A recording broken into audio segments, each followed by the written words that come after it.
Good evening, we are now live.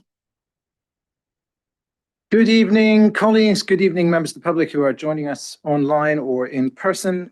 My name is Councillor Anthony Specca. I'm the Chair of East Suffolk Council, and I welcome you to this meeting here in the Deben Conference Chamber in Melton in the East Suffolk building here.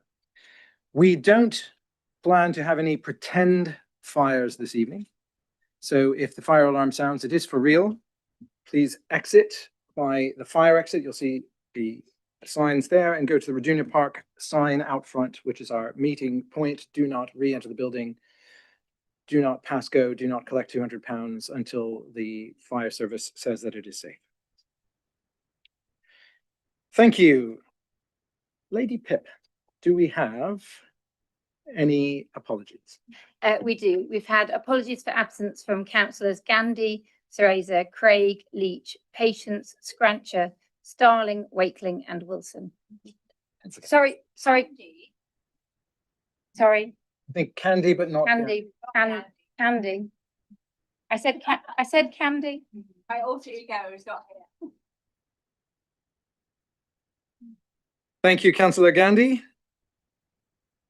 Are there any declarations of interest from members about any items on the agenda? No declarations of interest. Thank you, councillors. We begin with announcements. Councillors may be aware of the sad news of the passing of Councillor Alison Cackett, who is very well respected in this chamber.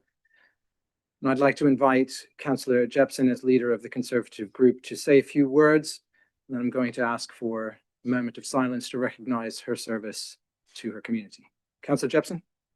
Lovely, thank you, Chair. Alison Cackett was first elected to Waveney District Council in 2011 for the Blything Ward and re-elected in 2015. She was Vice Chair of Overview Scrutiny for a number of times. I won't go through the years. She also served as Assistant Cabinet Member for Mergers and Communities in 2017-18. She also was on the Development Control Plan Committee 2012 to 2019. She was elected, like me, to the New East Suffolk Council in 2019 for Halesworth and Blything Ward until 2023. She was a member of the Licensing Committee on the Beccles, Bungay, Halesworth and Villagers Community Partnership. She was also a substitute member for Planning North and Strategic Planning. Why do I tell you all this? Because this was what Alison was. She was a dedicated councillor. She was forthright in her views. Anybody met Alison for the first time, you knew what her view was, but that was needed, and she always did it respectfully and honestly. And she demonstrated in those formative years that she took the role as councillor and representing her residents very, very seriously.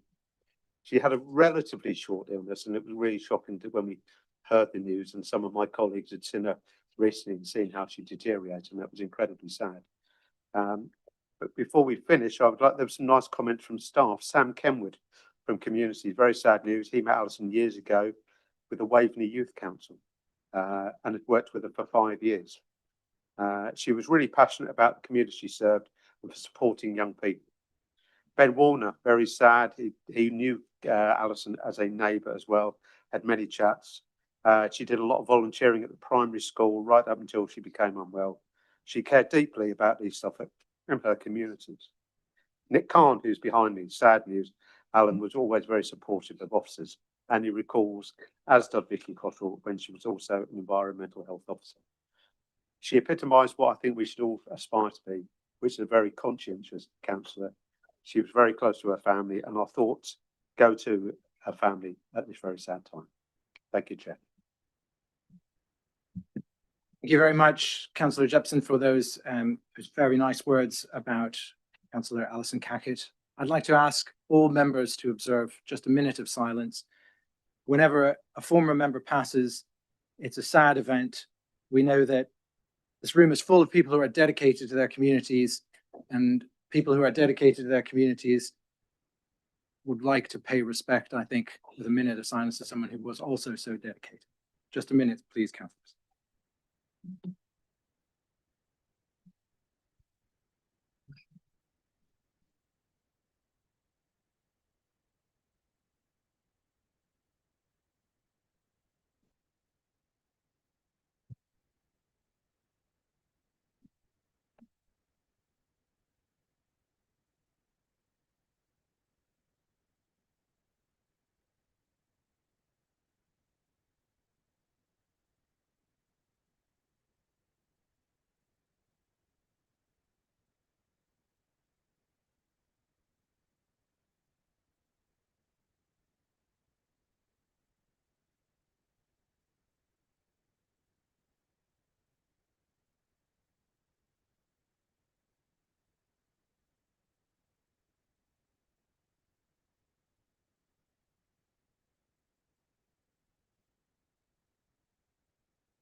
Thank you very much, councillors. I'd also like to make colleagues aware that I've signed a card of condolence to Alison's husband on behalf of the entire council. For my part, I don't have any announcements, but to say that I was very pleased to attend the Mayor of Southwold's civic service, where I saw some of you. It was once again a very good service in a very beautiful church in a very tight and wonderful community, and I was glad to be invited. Thank you, Chair. I'm pleased to say that I attended the Suffolk Show's President's Reception on the 27th of May at President's Enclosure, Ringside Park Garden, Trinity Park. It was very interesting. I was also very happy to attend the West Suffolk Civic Service on the 28th of June at St Edmund's Cathedral. I was pleased to meet very many other chairs and vice chairs and other people. And finally, I went to the summer garden party with Lord Bishop of St Edmund's Green, Ipswich, on the 3rd of July at the Bishop's House in Ipswich. Thank you very much, Councillor Pitchers. I'd like to ask Councillor Reeves to make a few announcements at the moment. As Armed Forces Champion, there's been a number of events and interesting notices there. Councillor Reeves? Thank you. I attended for Armed Forces Week the Veterans Bigger Breakfast in Ipswich, and on Armed Forces Day I attended the Suffolk event for Armed Forces Day, which was held in Stowmarket this year. I'd like to move on to another announcement. As Armed Forces Champion, I'm pleased to announce that East Suffolk Council has been formally recognised with the Silver Award in the Defence Employer Recognition Scheme, marking a significant achievement in its ongoing commitment to supporting the Armed Forces community. The Defence Employer Recognition Scheme is a national initiative run by the Ministry of Defence. It encourages employers to champion defence values and demonstrate genuine support for those who serve or have served. The scheme has 3 levels: bronze, silver and gold, with silver recognising employers who have implemented strong HR policies, ensured fair recruitment practices, offered additional leave for reservist training, and actively supported veterans in the workplace. Our thanks must go to all officers and staff involved in securing this award. In particular, I'd like to thank Chris Pally for his support, HR staff, and Joe Jonas, who was able to meet a very tight deadline to ensure that the application date was met. I also wish to single out my Armed Forces officer, Richie Downing, who played a key role in building the foundations for both the bronze and silver awards. Their dedication, hard work and determination to champion the Armed Forces Covenant have made this recognition possible. From developing supportive HR frameworks to promoting defence-related volunteering, every contribution has helped East Suffolk Council stand out. The formal presentation of the award will take place in the autumn in Cambridgeshire. Thank you very much, Councillor Reeves. I think we've just heard from Councillor Jepson about service, and I think everyone in this room will applaud our council for doing what we can to help others who serve and who serve in uniform for the benefit of our country. I'd like just to make a quick correction, if that's possible, thanks to Councillor Deakin, who I don't know why I said Southwold rather than Felixstowe. I meant, I think that's what you say. if that's what I said, I'm terribly sorry, because it was Felixstowe that I attended, and it was Felixstowe that I had in my mind when I praised the service, the church and the community. So thank you very much, and apologies there, Councillor. Yeah, perfect. Felixstowe Civic Service. Thank you very much, Councillor Deakin. It was a pleasure to see you there. We move on now to announcements from the Leader and Cabinet. Councillor Topping, do you have any announcements to make? I do, Chair. Thank you very much. With effect from the 20th of May 2026, Councillor Tom Daly was appointed to the Broads Authority, the Broadland Futures Initiative as the Elected Members Forum, and the Local Plan Working Group as the Broads Authority representative. All those committees are joined together. So once you're on the Broads Authority, you automatically have to pick up the other ones as well, which is why there are so many of them. With effect from the 4th of June 2026, the membership of the Constitution Review Working Group is now Councillor Anthony Specker as Chair, Councillor Mark Jepson, Leader of the Conservative Group, Councillor Peter Byatt, Leader of the Labour Group, Councillor Seamus Bennett and Councillor John Fisher. The LGR Legacy Workshops, as part of our preparations for local government reorganisation, we really want to involve all councillors in deciding what East Suffolk Council's legacy should be. We've all received an email today about a legacy workshop in October, so please try to attend as we need your views. Please let Democratic Services know which of the 3 dates suits you. Okay, and finally, I would like to ask the Deputy Leader and Cabinet Member for Operations to make a statement in relation to the rollout of Better Recycling Service. However, before he does, I would like to offer my own personal apology to those residents who have been affected by ongoing collection issues. We all accept that it has not been good enough for everyone, and as leader of the council, I take responsibility.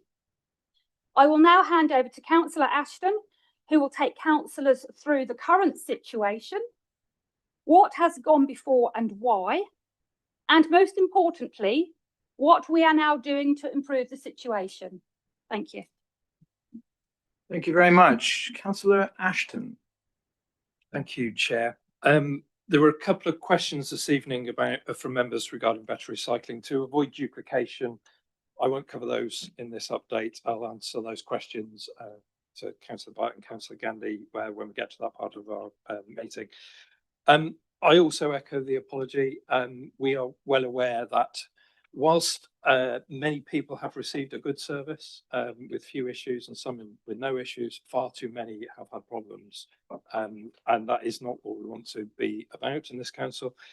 The main issues that are impacting residents are incomplete wheelie bin rounds that we have not always been able to catch up with using overtime and extra rounds, which is a departure from the service we had before Better Recycling, when although operational issues are business as usual for waste collection, at this period we have not consistently been able to catch up on those. We're all aware that we're not reaching 100% collection of food waste rounds. It was our intention to try and minimise the impact on people by assuring that we didn't miss the same property more than 1 week at a time. So if you didn't get a collection last week, you would get one this week. We have not been able to consistently achieve that so far. Some people, mainly but not exclusively in hard to reach areas, have not had or have virtually not had any collections at all. The number of people contacting us has made it harder to get through when calling, and extended response times to emails or online requests through online forms. The reasons, there are many reasons. Some that are teething issues, I suppose, new vehicles, new mechanical issues that our mechanics aren't familiar with, crews getting up to speed, both in terms of the round and the physical demands of the job. It is a difficult job to do, and we should recognise the work that our crews do in collecting the bins for us. Things like weight calibration, the lorries have had issues with calibration, which means that the drivers can't be sure how much they're carrying, which leads to them needing to be more conservative on going to the tip. They empty the lorry at a tipping station periodically through the day. With the calibration issues, they have to empty more frequently. We have ongoing issues. Probably the most significant one is the inconsistency of the operational performance. There have been days where things have been pretty good. I will explain how we got on yesterday, but one of the real problems we've got is that good days, we have some good days, and then all of a sudden a really bad day. And it's a mix of issues, but it is also the operational management of the whole organisation. We have an issue in East Suffolk that's a national issue about recruitment and retention of drivers. It's particularly acute in East Suffolk, somewhat impacted by Sizewell C and all the work that goes on there. makes our market for new drivers and also retaining existing drivers harder. We have seen a spike in sick leave. We have seen issues with adherence to our Bartek routes, combined with route optimization from driver knowledge. We've seen congestion at the tipping station. Multiple councils are sharing the same tipping station provided by the county council, and there's congestion there at times of the day. On top of all of that, we have had some, almost everything that could be chucked at us. The 2 hottest days we've ever had in June happened on the last Wednesday and the last Friday of the month. The Friday, I can't remember the exact date, I think it was the 27th, 37 degrees in East Suffolk. We had a car fire on the A14, also on a Friday. That stopped a load of our lorries, got stuck in a traffic jam on the way to and from the tipping station. We've even had a traffic jam on the A12, I think caused by signal failure, which caused congestion in the middle of our district. In terms of our preparation in advance of this, all the Suffolk councils have worked together, so the districts and the Borough Council and the County Council in the Suffolk Waits partnership, and we continue to work together.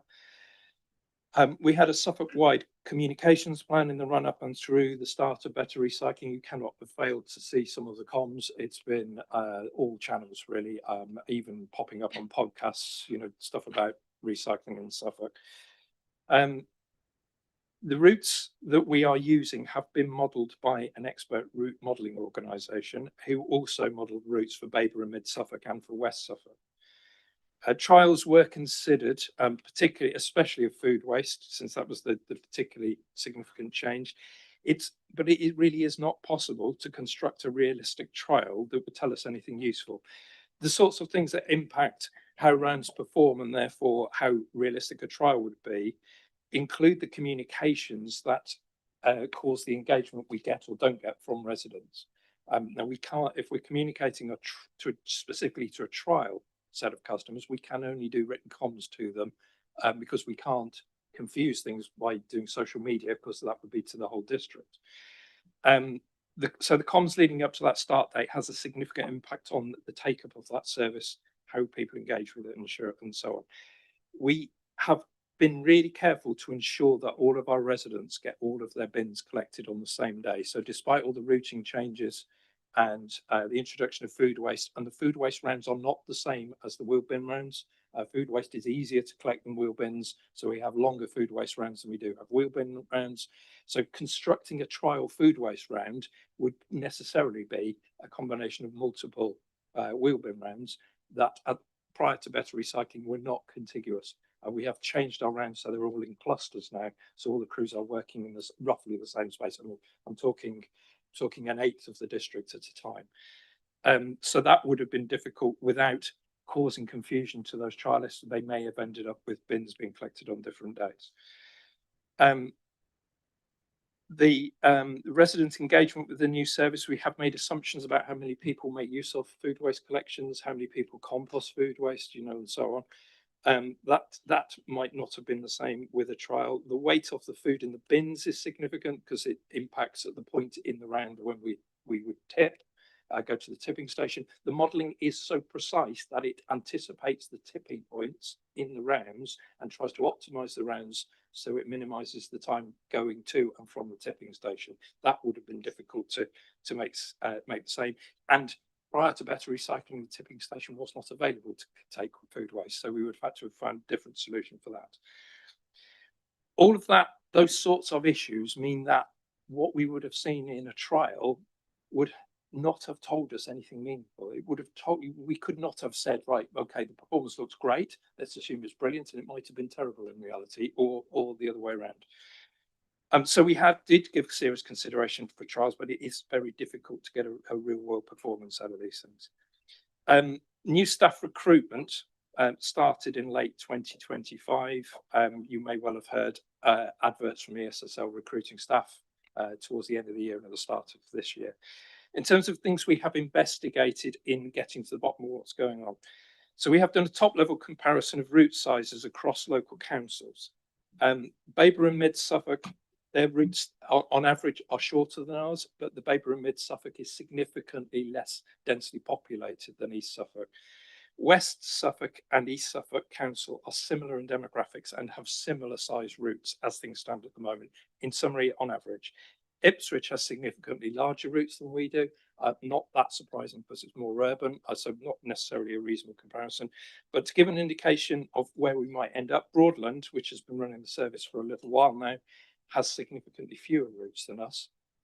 Yet is comparable in significantly fewer collection rounds than us, but is very comparable in terms of its demographics and urban rural split.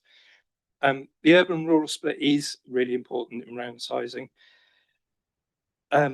I think Broadland shows us where we might get to. West Suffolk is probably a fair comparison for us at the moment, and West Suffolk is performing better than us, albeit not without some issues. They do have a few problem rounds in West Suffolk as well.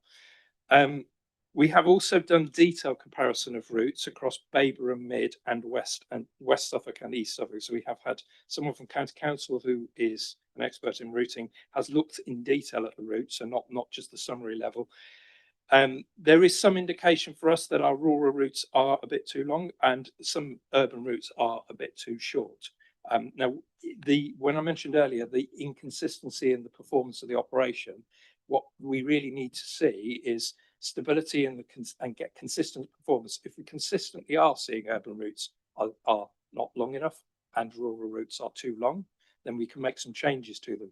But making changes to routes requires changes to collection days and possibly a resyncing of the cycle of bins, the wheelie bins going through the different streams. So we do not want to do that unless we know that is definitely an answer. We do not know with certainty at the moment because those operational consistency issues. We have compared sick leave with West Suffolk. Both councils have seen a significant spike in sick leave during June. West Suffolk started from a lower baseline, but prior to better recycling, they saw a spike which wasn't quite as steep as wasn't quite as high as ours, but they have seen a significant spike. So we're investigating that in further detail to understand. No, we have had a whole load of new staff. So there are explanations around this. Will be to do with a whole load of new people, maybe all sorts of stuff there. We also, in the middle of this, all councils obviously in Suffolk experienced those extremely hot days, and we did have staff that struggled with the heat, unsurprisingly. And and I think particularly, I know our bin staff do not come to work to deliver a poor service, and on those days in particular, they really struggled with some really terrible temperatures. You might out for 10 hours walking, in some cases up to about 10 miles, pulling wheelie bins around is not easy. So I do want to pay tribute to our bin staff for what they've done and their assistance in trying to improve this as well. What are we doing about it then? So we have a joint East Suffolk Services and East Suffolk Council improvement plan to tackle ongoing issues and further progress investigations. We've got daily checkpoints on performance and we've got twice weekly checkpoints on those improvement actions. I personally join in with most of those meetings, and certainly the twice weekly checkpoints and most of the daily ones as well.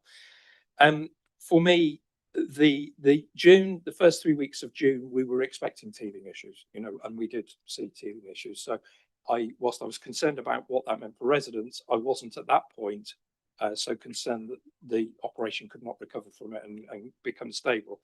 The last week of June, as I've just said, we had extremely hot weather, so it was difficult to make judgments then. However, in early July, it became apparent to me that we weren't just experiencing teething issues and we needed outside help to speed the recovery from this.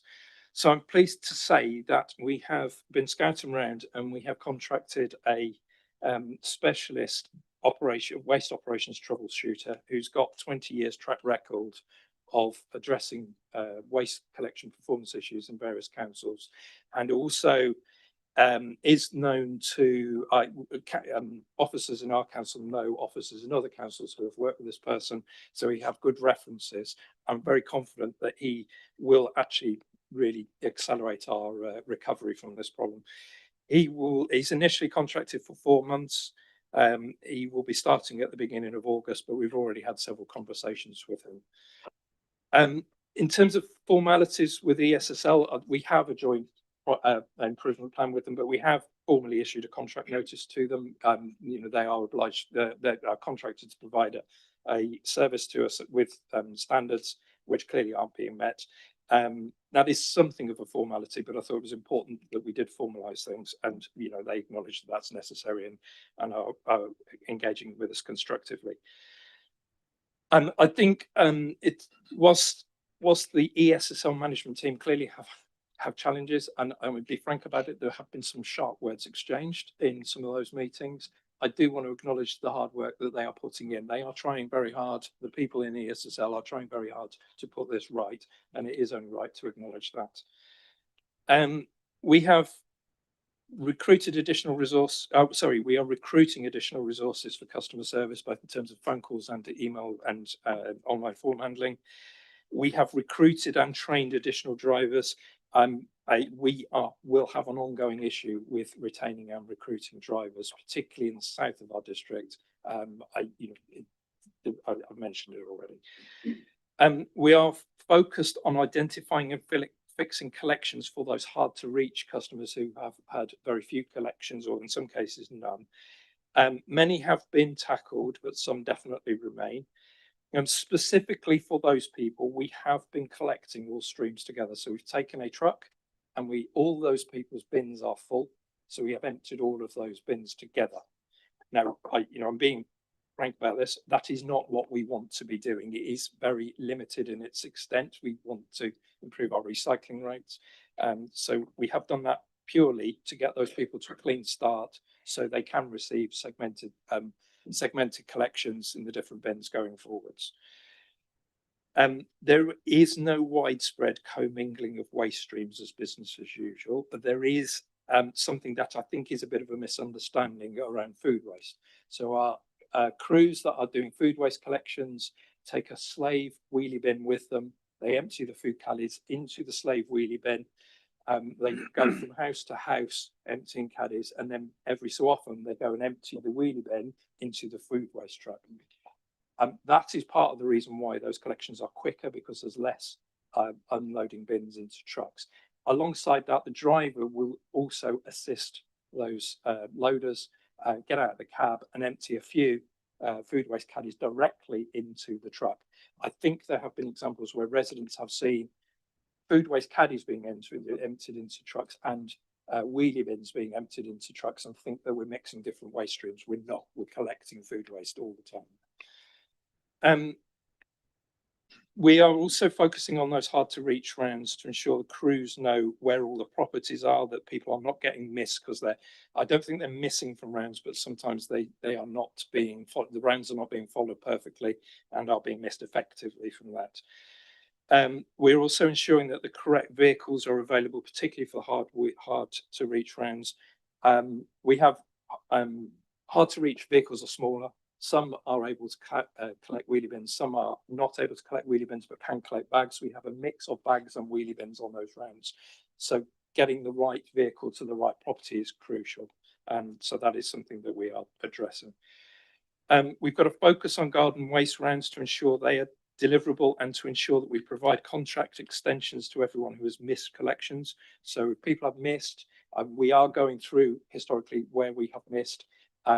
If we haven't been able to actually catch up and do that collection, we will extend the contract we have with those residents so that they get the full set of collections they should get for the money they are paying. We continue to deliver bins to those that haven't received them. We have now 2 spare crews in the north and south each day, subject to sick leave and vehicle issues. So if we have enough drivers, we don't have issues with people being off sick, and we don't have too many issues with vehicles, then we do have spare crews. Those spare crews have been doing some of the catch up, and they've been some assistance to the rounds that are happening in that day. We have additional catch-up capacity on Saturdays and Monday, and we have been doing catch-up on most Saturdays and Mondays, certainly recently. I'll come to it in a minute. Our incomplete food waste rounds continue from where they left off the previous week to guard against the same people being missed each week. So if we get 80% of the round done, we carry on from where we got to. If we do 80% the next week, then those 20% that got missed don't get missed again. If we can consistently stay at 80%, that is effectively one uncollected food waste round in 5. We have been hitting 90% food waste collection in the last few days. At that level, as long as we consistently do it, then that equates to 1 in 10 food waste collections being missed. It is not the service we want to deliver, but bear in mind that food waste collection used to be via the general waste bin before Better Recycling and happened every 2 weeks. So we have not regressed compared to what we used to do, but it's clearly not what we're trying to do. We're trying to collect food waste every week. Okay, in terms of current status, Tuesday last week, many of you have written and saw things that were not good. It was a bad day. The reason why that was an issue was we were attempting to improve adherence to the Bartek rounds. And what happened that should not have happened, absolute mistake, was that some of the newer properties that have been added into these rounds had not been slotted in the right place. And initially the crews were literally interpreting, go to this property, then go to this property. So I think some of you have observed lorries going up and down the same street multiple times. That was why it's sorted. It shouldn't have happened. It is what it is.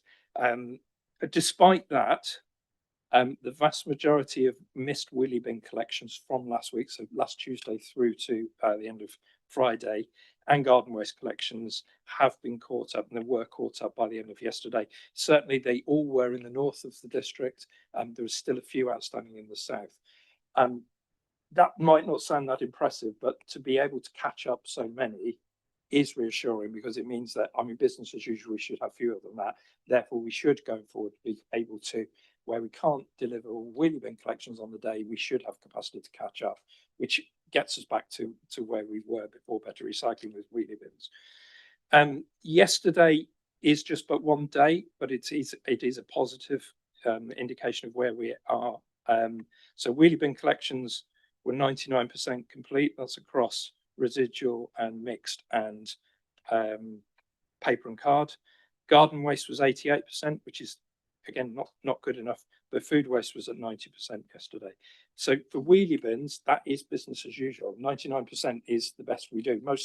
Many of the issues we had yesterday about not collecting were roadworks in Leiston, roadworks access issues, the sorts of stuff that is business as usual that we deal with. And there is clearly work needed on garden waste. The performance today has been a bit better, and clearly food, we need to get higher than 90%. The target's 100 clearly.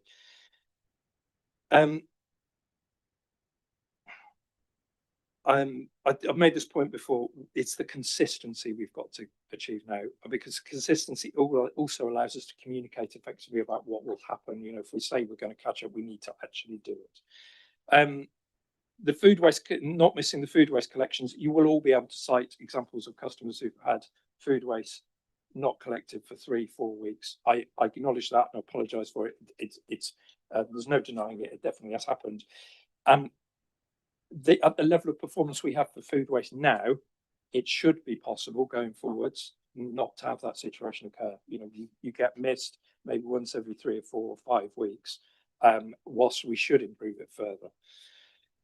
Delivery of new bins. Some people still haven't had their new bins.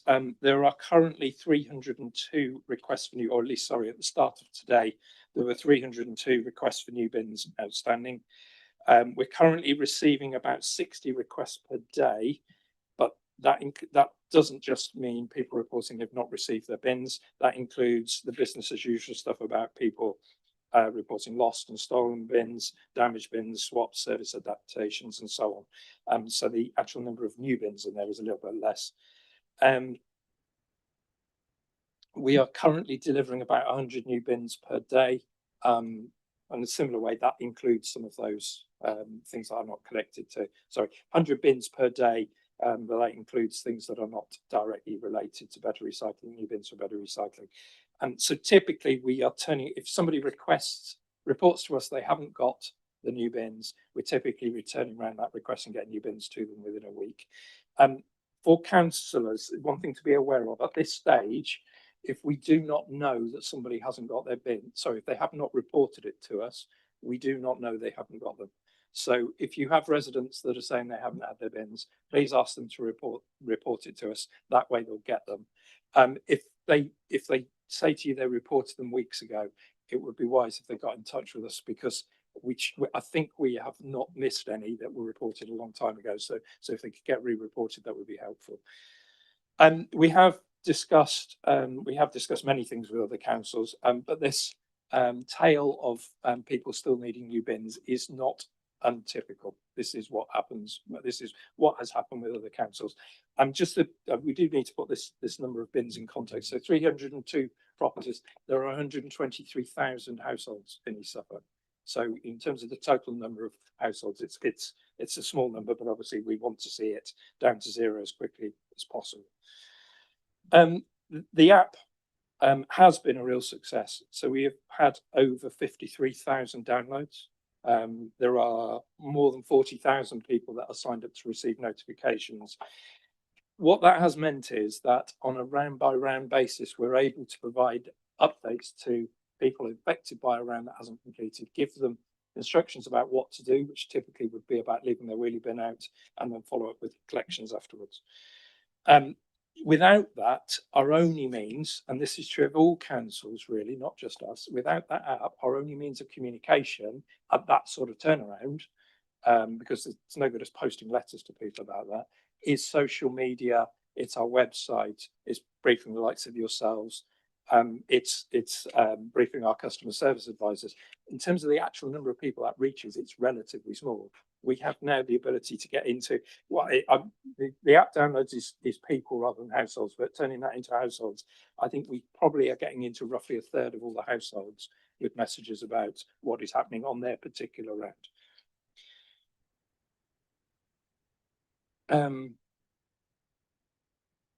Right, and guidance to residents. I want to just reiterate what our guidance is, and this is useful for yourselves whenever you have conversations with residents. So we, as I've just described, we are providing specific targeted guidance via the app on a round by round basis, but our general guidance is, if your wheelie bin or garden waste bin is not collected and your neighbours have experienced the same thing, please don't report it, as we already know we haven't completed the round. So that's an example of an incomplete round. We know we haven't done it. Leave your bin out and we will try to collect it in the following days. That may be up to a week later. And most of our additional collection capacity will be on a Saturday and Monday. So if your collection was on a Tuesday, it may still be the following Monday before we catch up. So leave your bin out is the main message there. If your wheelie bin or garden waste bin is not collected and your neighbours have had their bins collected, so a missed bin rather than an incomplete round, please do report it and follow the guidance we will provide. Those genuine misses, we don't know we've done, because if we knew we'd done it, we wouldn't have missed them. So we do need them reported to try and follow them up. And we now are having capacity to try and catch up misses rather than just incomplete rounds. If your food waste is not collected, please take the caddy in and put it out again next week on your scheduled collection day. So that guidance remains the same. Until we can get to 100% consistently, there is no point us trying to catch up food waste rounds. It would be better getting the food waste collected, improving the collection rates on the day itself. And when we get to stability, then we would obviously introduce catch up on food waste rounds if we can't complete rounds. If you're not, as I've said, if you've not received your new bins yet, please report it to us. We won't know about them if you don't. Finally, I have focused on what's wrong and what we're trying to do about it to put it right. There are too many people who've experienced poor service so far, and I apologise again for the disruption that has caused. However, the majority have received a good service with no or little disruption. And despite the challenges we've had, our recycling rates have actually improved by almost 10 percentage points compared to prior to better recycling. Looking at the sorts of issues that we have had and what that has done to recycling, we can easily see that can improve significantly further if we get collections sorted. And finally, I'd like to thank the people in East Suffolk for engaging with the new service and helping us achieve the improvements in recycling. We will improve the reliability of our collections, and together we will improve our recycling rates further, which of course is the fundamental reason why we're doing this. Thank you. I apologise that was way too long. Hopefully it was useful though. Thank you very much, Councillor Ashton. I think it was something that people wanted to hear, so I was happy to allow that to go on. Are there any other members of the Cabinet who would like to make an announcement? Councillor Noble?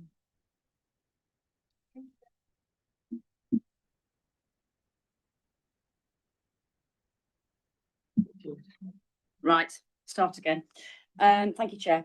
I would also like to take the opportunity to apologise to those residents affected and to echo our commitment articulated by Councillor Ashton to improve the better recycling service. As Covenant Member for the Environment, I also take responsibility for the proper function of this service and entirely accept that things have not gone as well as they should have for a large number of residents. I have personally received and responded to hundreds of emails from residents and could not be more aware of the strength of feeling. I will not apportion blame, I will not pass the buck, but I will, without fail, work with councillor colleagues and officers to ensure the better recycling scheme is a success. That work will not stop, and I thank residents for their understanding and patience during this challenging period. And I just want to emphasise how hard people are working on this. They really are. So thank you very much, Chair. Thank you very much, Councillor Noble. Any further announcements? Councillor Langdon Morris, followed by Councillor Whitewalk. Thanks, Chair. Just a few announcements about finances. We've predicted a deficit of 5.3 million at the end of 25-26. I'm pleased to say that we've been able to turn that around to £7 million turnaround, and we've put £1.7 million back into reserves. The reason for that is that we've had planning fee income of £1 million unexpected, which is mostly solar planning applications. We've had a £3 million Norse final settlement from the previous recycling company, which was unforeseen. And we've had far more investment income, £2.6 million than we expected. And you can thank geopolitics for that and high interest rates, because we'd actually predicted them to go down. And thanks to Mr. Trump, Esquire, his interest rates have stayed pretty high. So thank you, Mr. Trump. Yes, not with that. So our direction, Q1, so that's April, May, June, we're about £46,000 below our projected budget, and I'm pretty pleased about that. I will send this slide around. A couple of more announcements. Corporate fraud services in 2025-26. So we've had £4.6 million of public resources were protected as a result of East Suffolk Council's efforts. So this is 60 cases of irregularity from April to March 2026. Right to buy, 21 applications cancelled. That was £3.08 million saved. Tenancy fraud, 12 social houses, £1.16 million. And national data matching exercise identified 28 houses and applications withdrawn from the housing register, 120,000. I'll send this detail to all of you. We opened Greenlight Trust last week, Wednesday. It's a health and wellbeing charity. It was £110,000. I will share the social value analysis with you, Councillor Byatt, and that won't be the end of it. It does seem that we are looking at substantial gains in social value based on government formulas.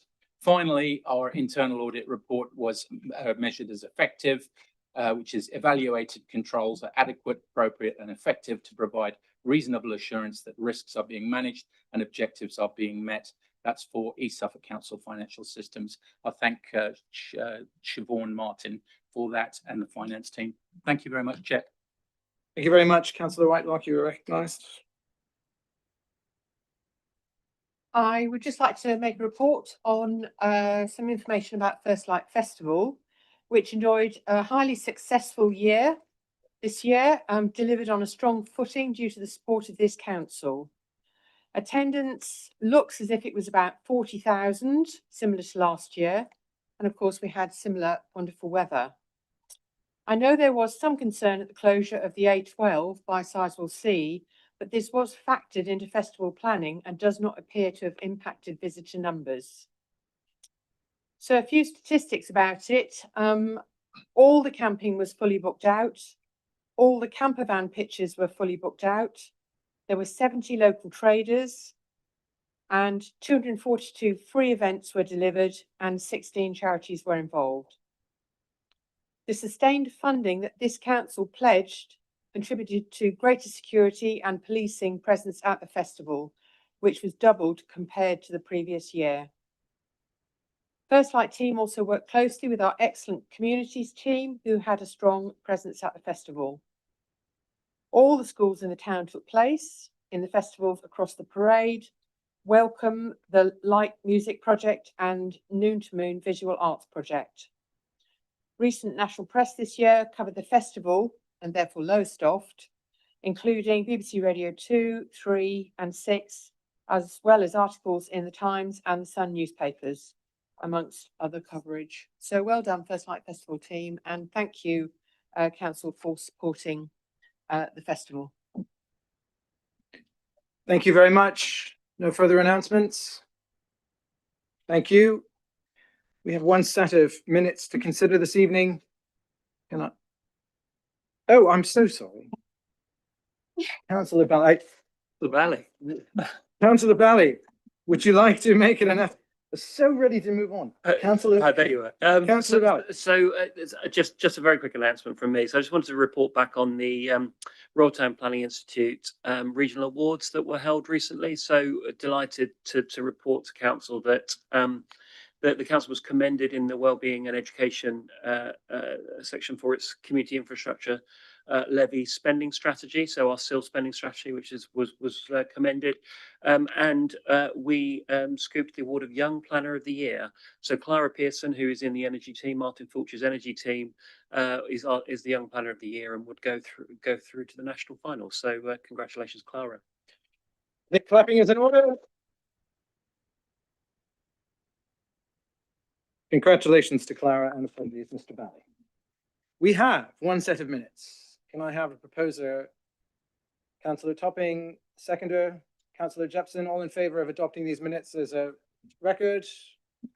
That's unanimous, thank you. We have one question from the public. Mr. Chilvers, would you like to ask your question of Councillor Topping, the leader of the council? Is it? Thank you very much. It's in my name, Richard Chilvers. I'm also speaking out of the Lowestoft Pensioners Association. And I'd like to ask this question for council.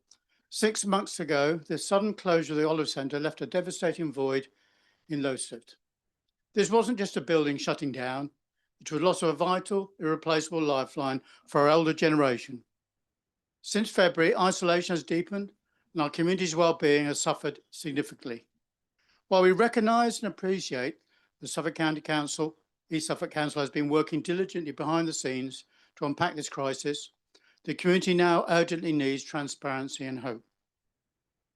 Given that East Suffolk Council has been actively working behind the scenes to understand the course of events leading up to and since this closure, what specific legal, financial or partnership mechanisms are the council now deploying to secure the building's future?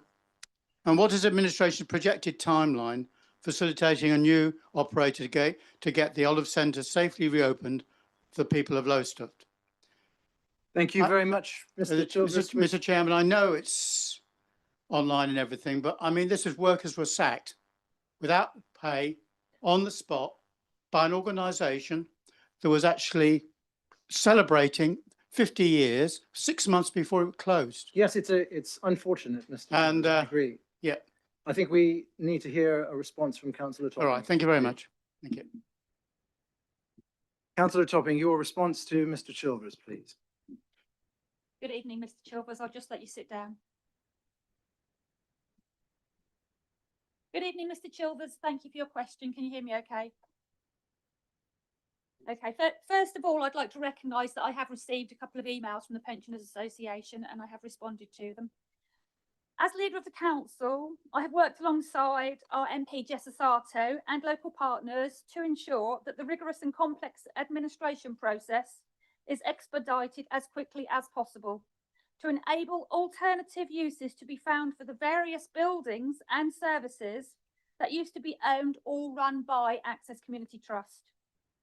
FRP, the appointed administrators for all of the Access Community Trust assets, will shortly be commencing a process to seek expressions of interest in taking on the Olive Centre in Lowestoft.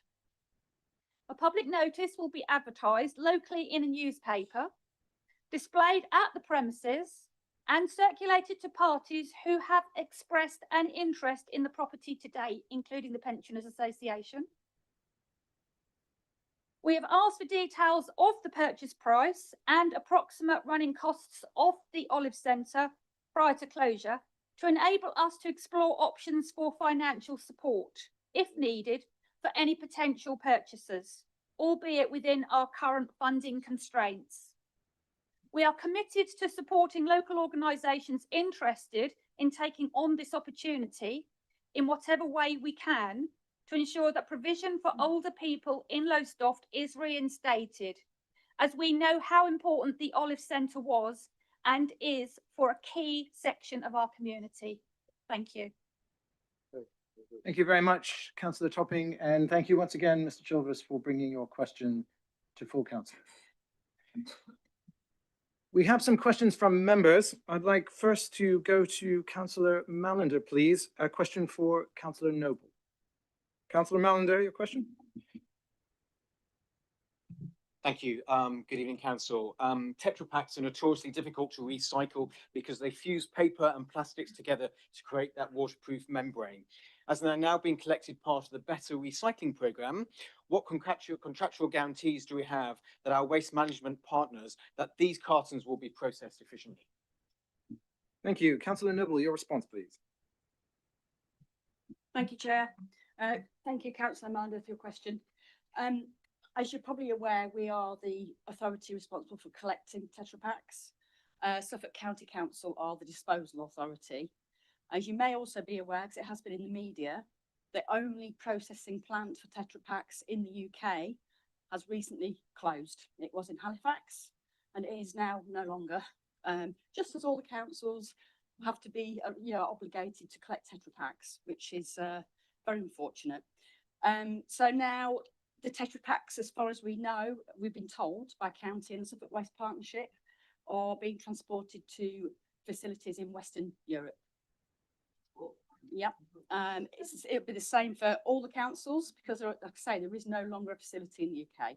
We're hoping that the government will support councils in the obligation that they've set, which we're not getting the support at the moment, funding wise or in putting these processing plants in place. We're hoping that there will be a facility coming into Suffolk at some point because of the demand. But at the moment, that is the only information we have. We have asked for more detail. When we get more detail of where exactly the product is going, I will quite happily share it with you. Thank you. Thank you, Councillor Noble. Councillor Mallender, a supplementary. Thank you. Thank you for the comprehensive reply. That's really useful and quite surprising, but thank you so much. Look, it's clear that the new bin rollout and changes in waste collection has been a complete disaster for many of us. I'm seeing an increase in overtime and contractors to bring the service up to standard. I'm not expecting to know now, but for next full council meeting, could you confirm the additional impact this has had for the carbon footprint, and also what is the additional financial cost for this council dealing with these this fallout? Thank you very much, Councillor Mallender. Councillor Noble, before you give your response, it's only fair, I'm going to have to give Councillor Noble the right not to respond. She can if she will. And the reason for that is that constitutionally a supplementary has to be about the original question, and I'm not sure that was enough about the original question about Tetra Paks. That being said, if Councillor Noble wishes to respond to this question, she may. But considering that the supplementary was not quite supplementary, I'm going to give her the option not to if she wishes. Councillor Noble. I will just respond by saying that we will gather that information. Things are being investigated, obviously. We're doing our very best, as you've heard earlier from everybody, to get the rollout up to scratch. And we shall give you the details when we have them. Thank you. Thank you very much, councillors. Our second question comes from Councillor Byatt, and it is a question for Councillor Ashton. Councillor Byatt. Thank you, Chair, and thank you, Councillor Ashton, for your previous commentary. 22 minutes of it, very helpful. Thank you.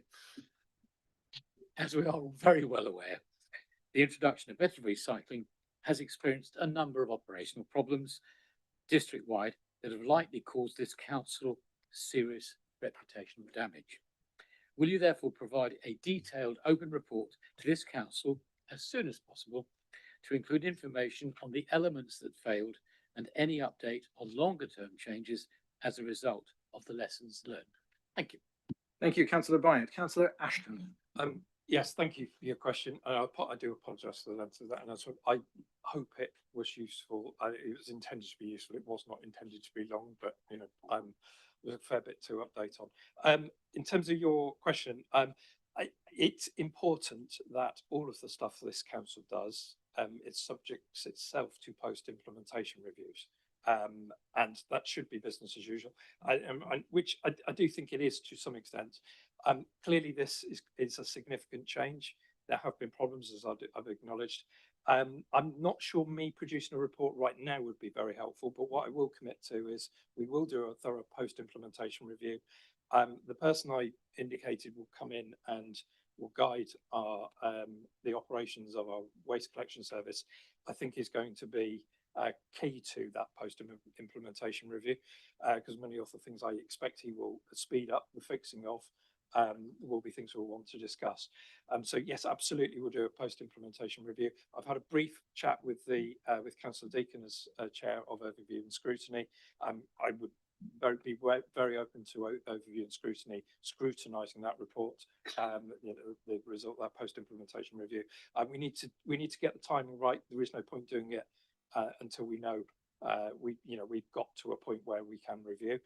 One thing I would say is it's important for these things that lessons are learnt. There are way too many inquiries, public inquiries and all sorts that happen, and then a load of recommendations are made and then they sit on the shelf never getting implemented. What we have seen here, I mean, it's unlikely by then we will have lots to change about the waste operation, because I hope we've already done it. However, what we have seen, generally speaking, is an example of an operation that appeared to be functioning perfectly satisfactory prior to a change. A significant change happened, and clearly you see the results, lots of operational issues. We are about to go through the most enormous change, which is local government reorganisation, where all the services that the council delivers are all going to go through some organisational change, along with all the other councils, all at the same time. So I think that is the space where I mean, without prejudging what the review throws up, I think that's the sort of area where we should be thinking, right, what lessons can we learn that we take into that exercise? So yes, hopefully that's a yes to your question. In terms, sorry, specifically about putting it in the magazine, I think something in the magazine, I'm not sure our readers want to see all of the details. Although people are asking, give us information, what they really want to know is, why haven't you collected my bins and when are you going to collect them? Which obviously is where we're focused at the moment. Thank you, Councillor Ashton. Councillor Bryant, a supplementary? Thank you, Councillor. You answered my request perfectly, and yes, as soon as possible, basically at the right time. And I think the most important thing is that all of us want better recycling to work. We really, really do. But there's just one very, very basic question, and you may not wish to answer it now. But you mentioned in your report that there were still bins to go out. We know that better recycling started with quite a few bins not actually at people's homes. They were contacting us and saying, what do I do with my paper and card and so on? So I think really it's to say, next time we have something this big, make sure everything is in place, because this, you just mentioned LGR being a massive change. Councillor Bryant, is there a question in here? Sorry, the question is basically, why didn't we wait until the bins were out before we actually commenced with the process? Thank you. Councillor Ashton. Yeah, I was expecting you to say not strictly speaking related to the previous question, but I am happy to answer that. So all of the councils in Suffolk were all making the change all at the same time with a shared communications plan showing the date of the change. The MRF, where all the waste is processed, needed to be switched over to handle the new waste streams and not handle the old waste streams, it would have been nigh on impossible for a council to proceed at a different rate. The fact that we had bins still to deliver has not been lost. It is something we will review. We're now down to more expected numbers for this stage compared to other councils, but obviously it's a problem we still need to resolve. Thank you. I see what you're saying, Councillor Ashton, but it was related in the sense that he's asked about a report on what has failed, and he's throwing up an example of failure and asking you to give a report on it. So it was related. All right, our third and final question is from Councillor Gandy, again to Councillor Ashton. Councillor Gandy, would you like to ask your question? I would, thank you. Thank you for this, and I do appreciate that, Councillor Ashton, you have quite comprehensively commented and answered elements of my question, but I will reread it and we'll go from there. The failure of the smooth implementation of better recycling has led to large numbers of concerned residents contacting councillors, MPs or East Suffolk's customer service teams or posting comments on social media. Some of the concerns relate to residents trying to do the right thing, but others have been anxious about rat infestations or the proliferation of maggots in bins that remain in the heat uncollected. Unfortunately, the failure of the operation has been compounded by a lack of communication that would help limit public concerns. Can you explain, again, why communication from this administration apologising for the bin system failure and explaining what's happened was non-existent? It would have been really helpful to have addressed this via social media. Appreciate, as you said, that's not probably appropriate, but the conversation would be good. The press, etc., so our residents knew what was going on when their bins were recollected, and also for our residents to be reassured that engaging and supporting the new bin system was worthwhile. Thank you. Thank you. Councillor Ashton, why? Thank you, Chair. As addressed in answers to previous questions, the council has issued apologies and explanations to residents who have been affected via a wide range of channels, different channels. These channels include the local press, incorporating print, online and broadcast, our social media accounts and the council's website. I personally have appeared on 3 different radio stations and have been quoted in articles in the press with apologies. So I think I don't accept that we haven't apologised. I think we have, and I think you will be able to see our social media history, and there are apologies in there as well. Briefings and updates for councillors to disseminate more widely have also been provided, and our brand new app, which has been downloaded by over 53,000 people, provides regular target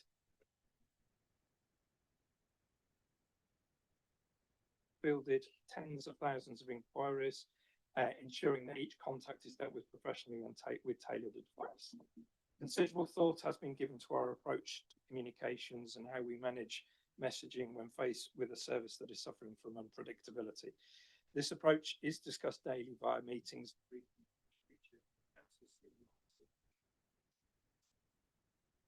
Given the majority of residents are receiving the service they expect and issues are often contained in particular areas, we have deliberately sought to avoid issuing numerous overlapping messages to the entire district, which could easily cause confusion in different locations. Instead, we have ensured that information is kept as clear and simple as possible and is always presented proactively via a range of different channels. Meanwhile, every social media question on our corporate channel is answered, and every press and media inquiry is responded to with comment provided in a timely manner. Finally, it's important to acknowledge that residents' primary frustration has been with the service itself and not with our communications. Those who have been affected simply want to know when the service will improve and will often not unreasonably discount anything which does not answer that question. Given the issues we have faced, we are sorry that we have not always been able to provide the important answer. However, throughout this period, our commitment to providing clear and accurate information when we have it has been unwavering. I think that also, I don't know if but I think your comment is in part prompted by an issue we had that I know affected your ward on that hot day in June. I think it was the 27th of June. You should have had a paper and card collection. We had to suspend. No, okay. We did have to. Okay,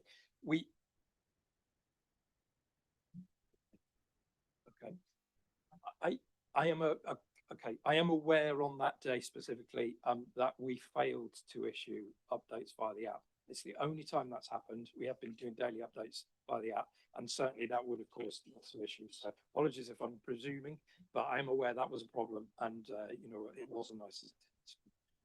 Thank you, Councillor Ashton. Councillor Gandy, you're entitled to a supplementary, but just so that there is no question, that supplementary, please make it about communication on the issue if it's going to be asked.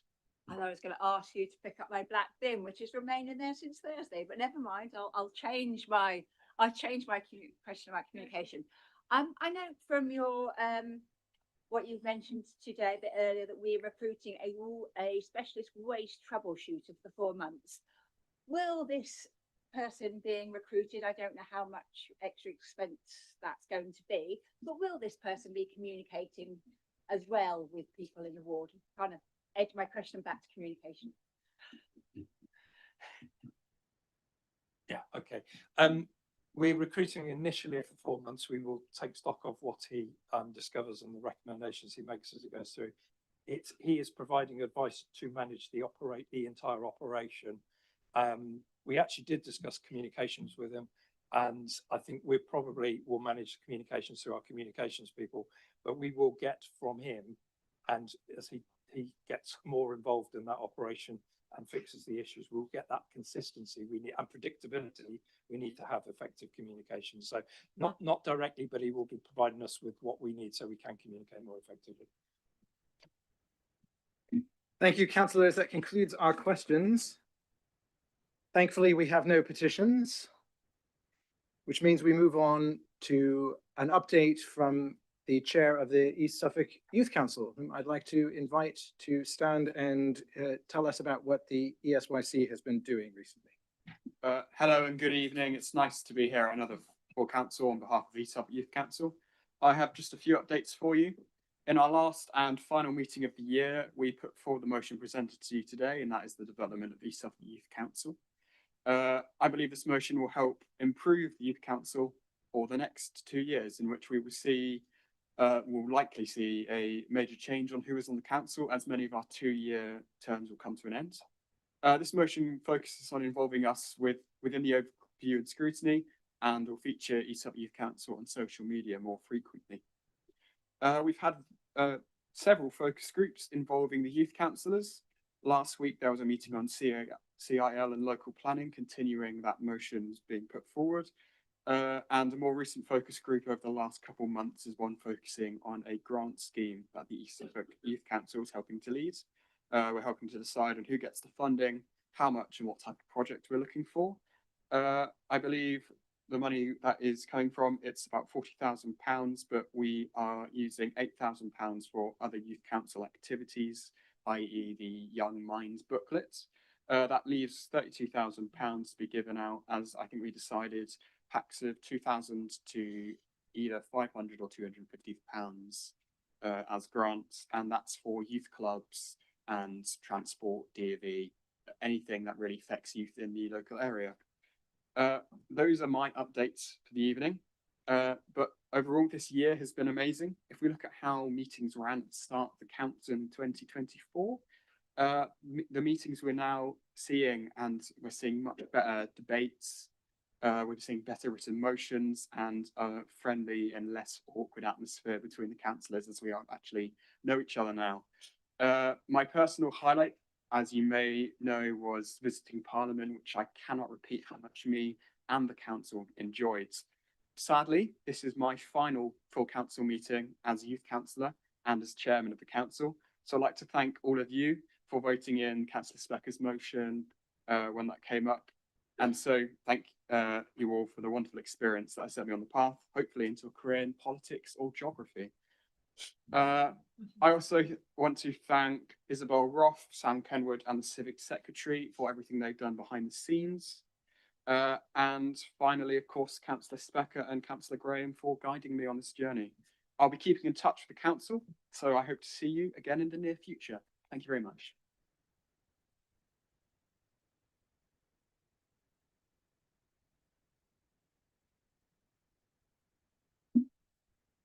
Thank you very much to the Chair of the Youth Council, and let me thank you, Mr. Chair, on behalf of the whole council for the 2 years of service that you have that you have put into your youth council experience. Your fellow youth councillors, I think, have really benefited from you being in the chair. And I'd just like to relate a little story, since it's the last time he will be with us. The first time he took the chair of a meeting, I tend to sit a bit next to him like Mr. Bing does for me, and I was helping him through the script.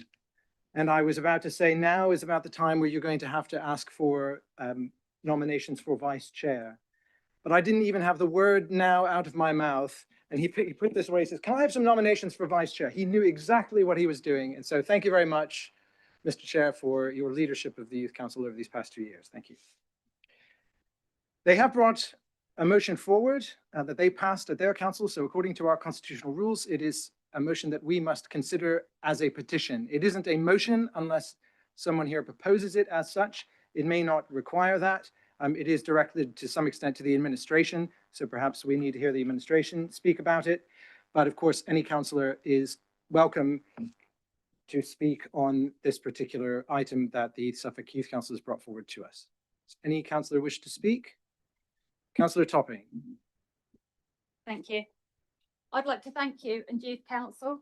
I've been to a couple of your meetings and they have been brilliant, I've got to say. On a personal note, I hope you're going to stand for the Unitary Council when you're a bit older, because I think you're a bit young now. But you have been an asset to this council, and I'm very proud that this council, through the chair, has set up the Youth Council, and that Mid Suffolk Council are following in our footsteps. Thank you. Thank you. Councillor Langdon Morris. Chair, I just note under the resolves to, I'm very happy to be nominated to work with this committee. It's responsibility for liaison between the administration and ask Councillor Vincent Langdon Morris if he's open to working with the self-elected committee. I am. Thanks. Thank you. I hope that's good news to Mr. Chair. Councillor Langdon Morris is open to taking that on. Are there any other councillors who wish to speak about any of the items? Councillor Byatt.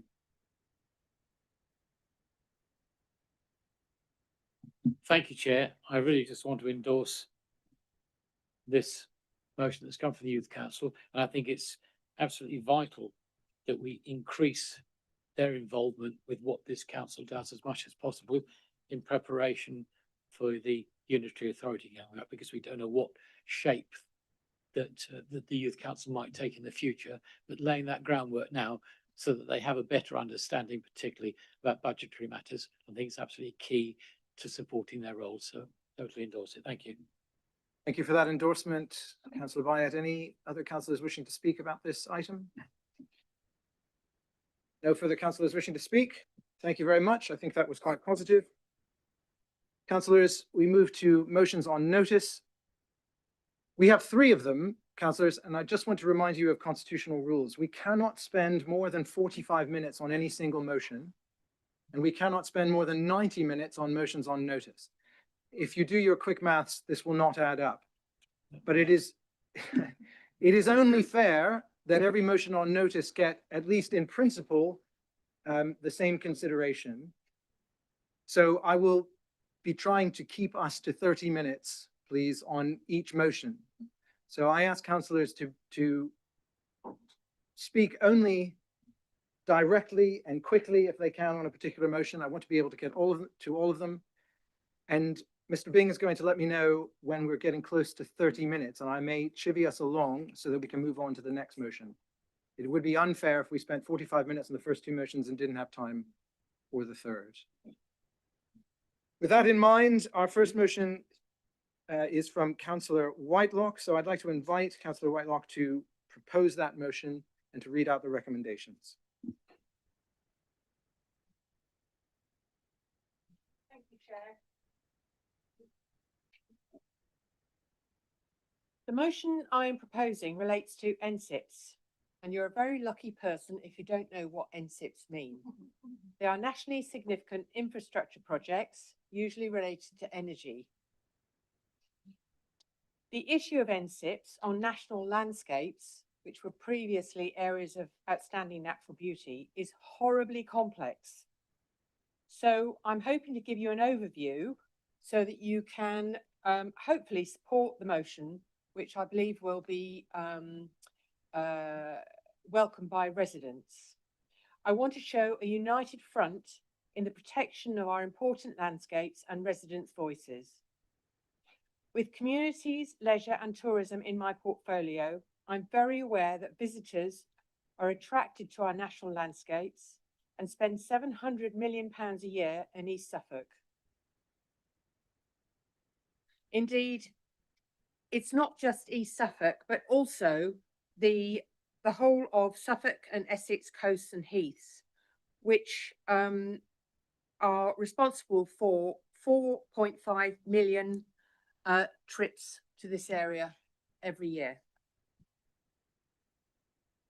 These areas of biodiversity also contribute so much to the health and welfare of our residents. When I started work on the motion with colleagues, I realised that it needed to be written in technical terms because there's a lot of legal issues involved. And the government information surrounding these changes is highly dense. So it's important that I try and explain this in a way that, well, I could understand it if I was coming to it fresh. And so that we can consider it fully. So the details are that in attempting to get nuclear up and running as quickly as possible, the government has commissioned the Nuclear Regulatory Review to identify ways of doing this. The following government response has laid out their plans to introduce some changes. So the first change is about changing the way nature mitigation or compensation, as we might think of it, is decided. Traditionally, national landscapes could not have NSIPs built on them. Then mitigation funds were demanded from the government. But now further changes are being considered, removing the need for developers to give financial compensation to fulfill the national landscapes duty. The review recommended establishing a large fund to National England in its place, but this has not been confirmed. So how do we know it's going to happen? And we have no idea what the sums are that might be agreed on. The review also now impacts not just nuclear projects, but is being applied to NSIPs more generally.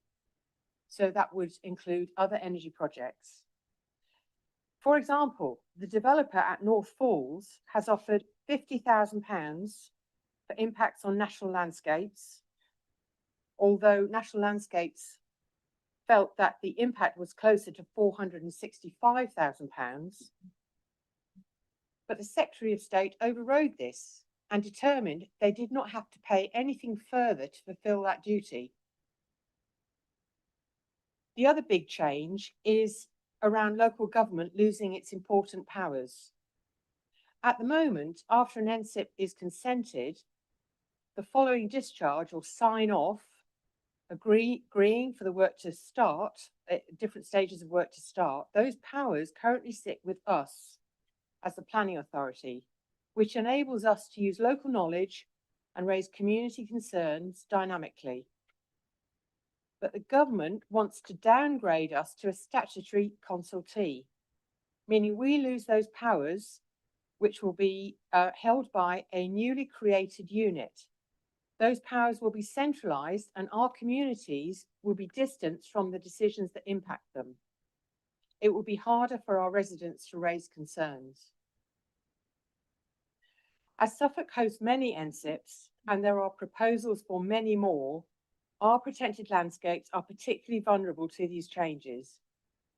As the Vice Chair of the Suffolk, Essex and Dedham Vale National Landscape Joint Advisory Committee, I've raised this motion on the agenda to coordinate a cross-authority response. At the last meeting when this was discussed, members... Whitelock, you have 30 seconds to wrap this speech up. Okay, other members were interested and want to take this forward so that we can create a united front.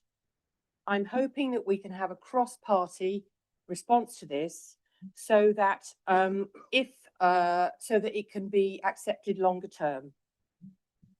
Thank you. Thank you, Councillor Whitelock. if you could read the recommendations, and in the interest of time, please focus just on this council resolves 2, which needs to be read legally. Right, hang on.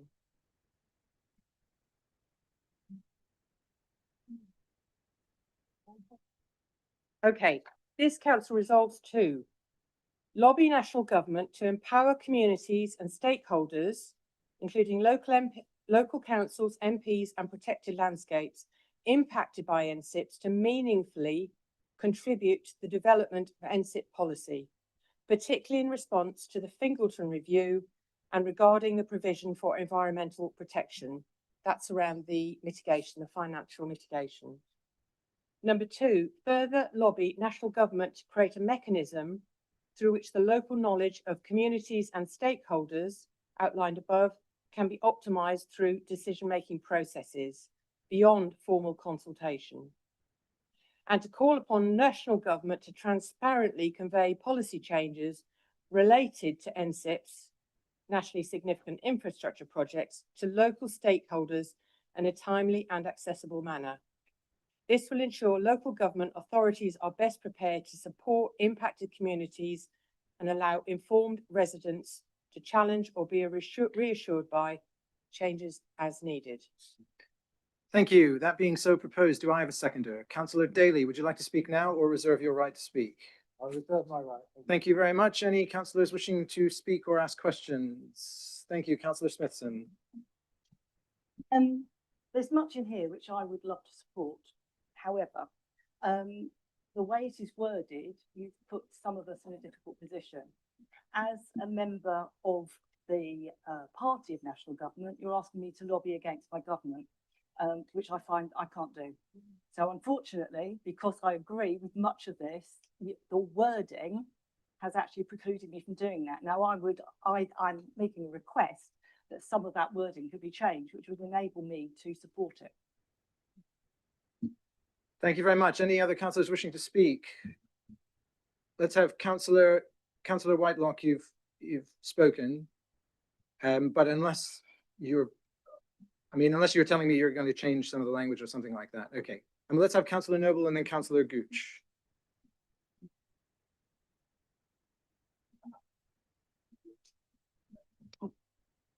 Thank you, Chair.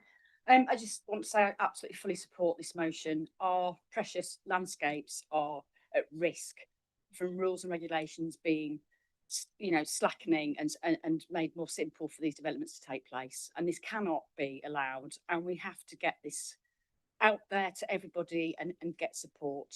We know the devastation that these developments are having on our environment, Sizewell C and others.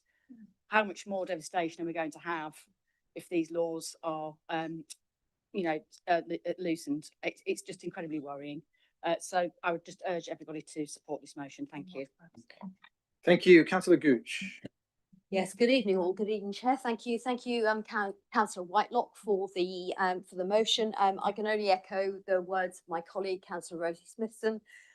We both sit on the Environment Task Group, and in fact, I'm the Vice Chair of it. I think both Councillor Noble, Councillor Whitelock, and anybody in this chamber knows what a passionate environmentalist I am, along with Rosie. But we're put in an invidious position, so that's why we will need to vote the way that we do. Thank you. Thank you very much, Councillor Jepson. Yeah, thank you, Chair, and thank you, Councillor Whitelock, for trying to explain what is clearly quite a complex issue. And I think in some respects, I'm a simple soul, I recognise that there was perhaps almost too much in what you were trying to explain and then bring to what you were trying to resolve. Still makes it difficult to fully understand. I think near the end, I know you were rushing, but I think it almost seemed that you were still trying to get your head around what you were trying to impart to us. You may not have, you may have been rushing, but so there's a lot here. And I'm sometimes a little bit nervous when we ask a council to lobby on behalf of ourselves. The issues you are raising are highly important, but I just felt as if, are you lobbying the council? Are you lobbying on behalf of the Green Party? Not that it matters who lobbies, but I'm a little bit uncomfortable with some of the wording, and I'm not sure I'll be able to support. But the issues are important, but I think it could have been a clearer motion. Thank you, Chair. Thank you very much, Councillor Jepson. Councillor Nimney, followed by Councillor Smith-White. Thank you, Chair. Thank you very much for the motion, for the proposer, Councillor Whitelock. 65 years ago, Sizewell A was built, and that was consented to by the local planning authority here. The same applied to Sizewell B, and then central government decided that they wished to make the decisions pretty much as to whether these nationally important structures should be built. And what we've seen, I think, in the last 60, 70 years is that the local communities have less and less and less voice. And this actually reduces the voice to a little squeak, I think, at the end of the discussion. I'm hoping that Councillor Daly can explain that we've been looking at it deteriorating over some time. The name of the gentleman, the Fingleton review, is stating that we should actually be protecting our environment, but it would appear by the actions of the government they singularly are not. In that what was proposed was a figure for which only 1/9 was offered in mitigation to the damage being done by the infrastructure. And yes, it's important we have our energy and all the rest of it, but we should be protecting the environment in which we all live. Thank you. So hopefully Councillor Daly will be able to address my point that we have lost the local voice. Thank you. Thank you very much, Councillor Smith-White.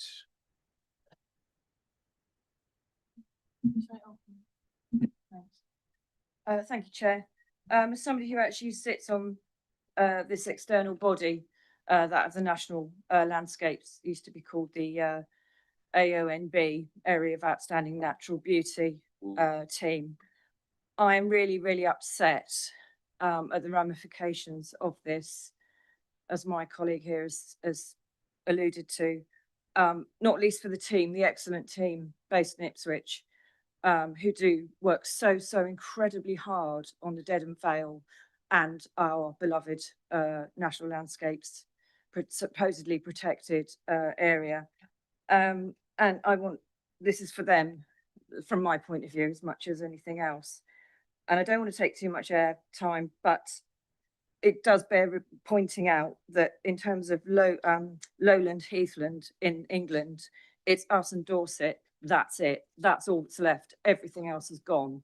We've lost 80% in England of this really, really rare, special habitat. That's to say nothing of acid grassland or all the other sensitive habitats that's already been eroded thanks to Sizewell C, which I believe will never be operational, and other NSIPs and all the roads and all the haul roads and all the rest of it. And this potentiality for taking away what little powers we still have here is just, my heart is going like the clappers. I am so fed up and angry with the situation. We can argue the toss over the wording if we need to, if that's what needs to happen to convince the rest of this council, so be it. But please, I just beg you, let's not kick this away altogether. Thank you. Thank you. Councillor Ewart. I'm really grateful of, thank you. I'm really grateful of this motion and its intent. Council, might I remind you that we have a great opportunity in having a new Prime Minister, and things are changing with Miata Fembula being appointed as Secretary of State of Energy Security and Net Zero just on the 20th of July. She was previously Parliamentary Under Secretary of State at the Department of Energy and Security and Net Zero between the 9th of July 24 and the 6th of September 25, and therefore she does have experience in the sector. And one would hope that the Minister understands totally her brief, but more importantly, what Suffolk and particularly East Suffolk is experiencing. I hope, therefore, Councillor Daly, that your invitation to Ms Fembula to visit East Suffolk Council and our once glorious, as has just been pointed out, most now dystopian energy coast is on its way.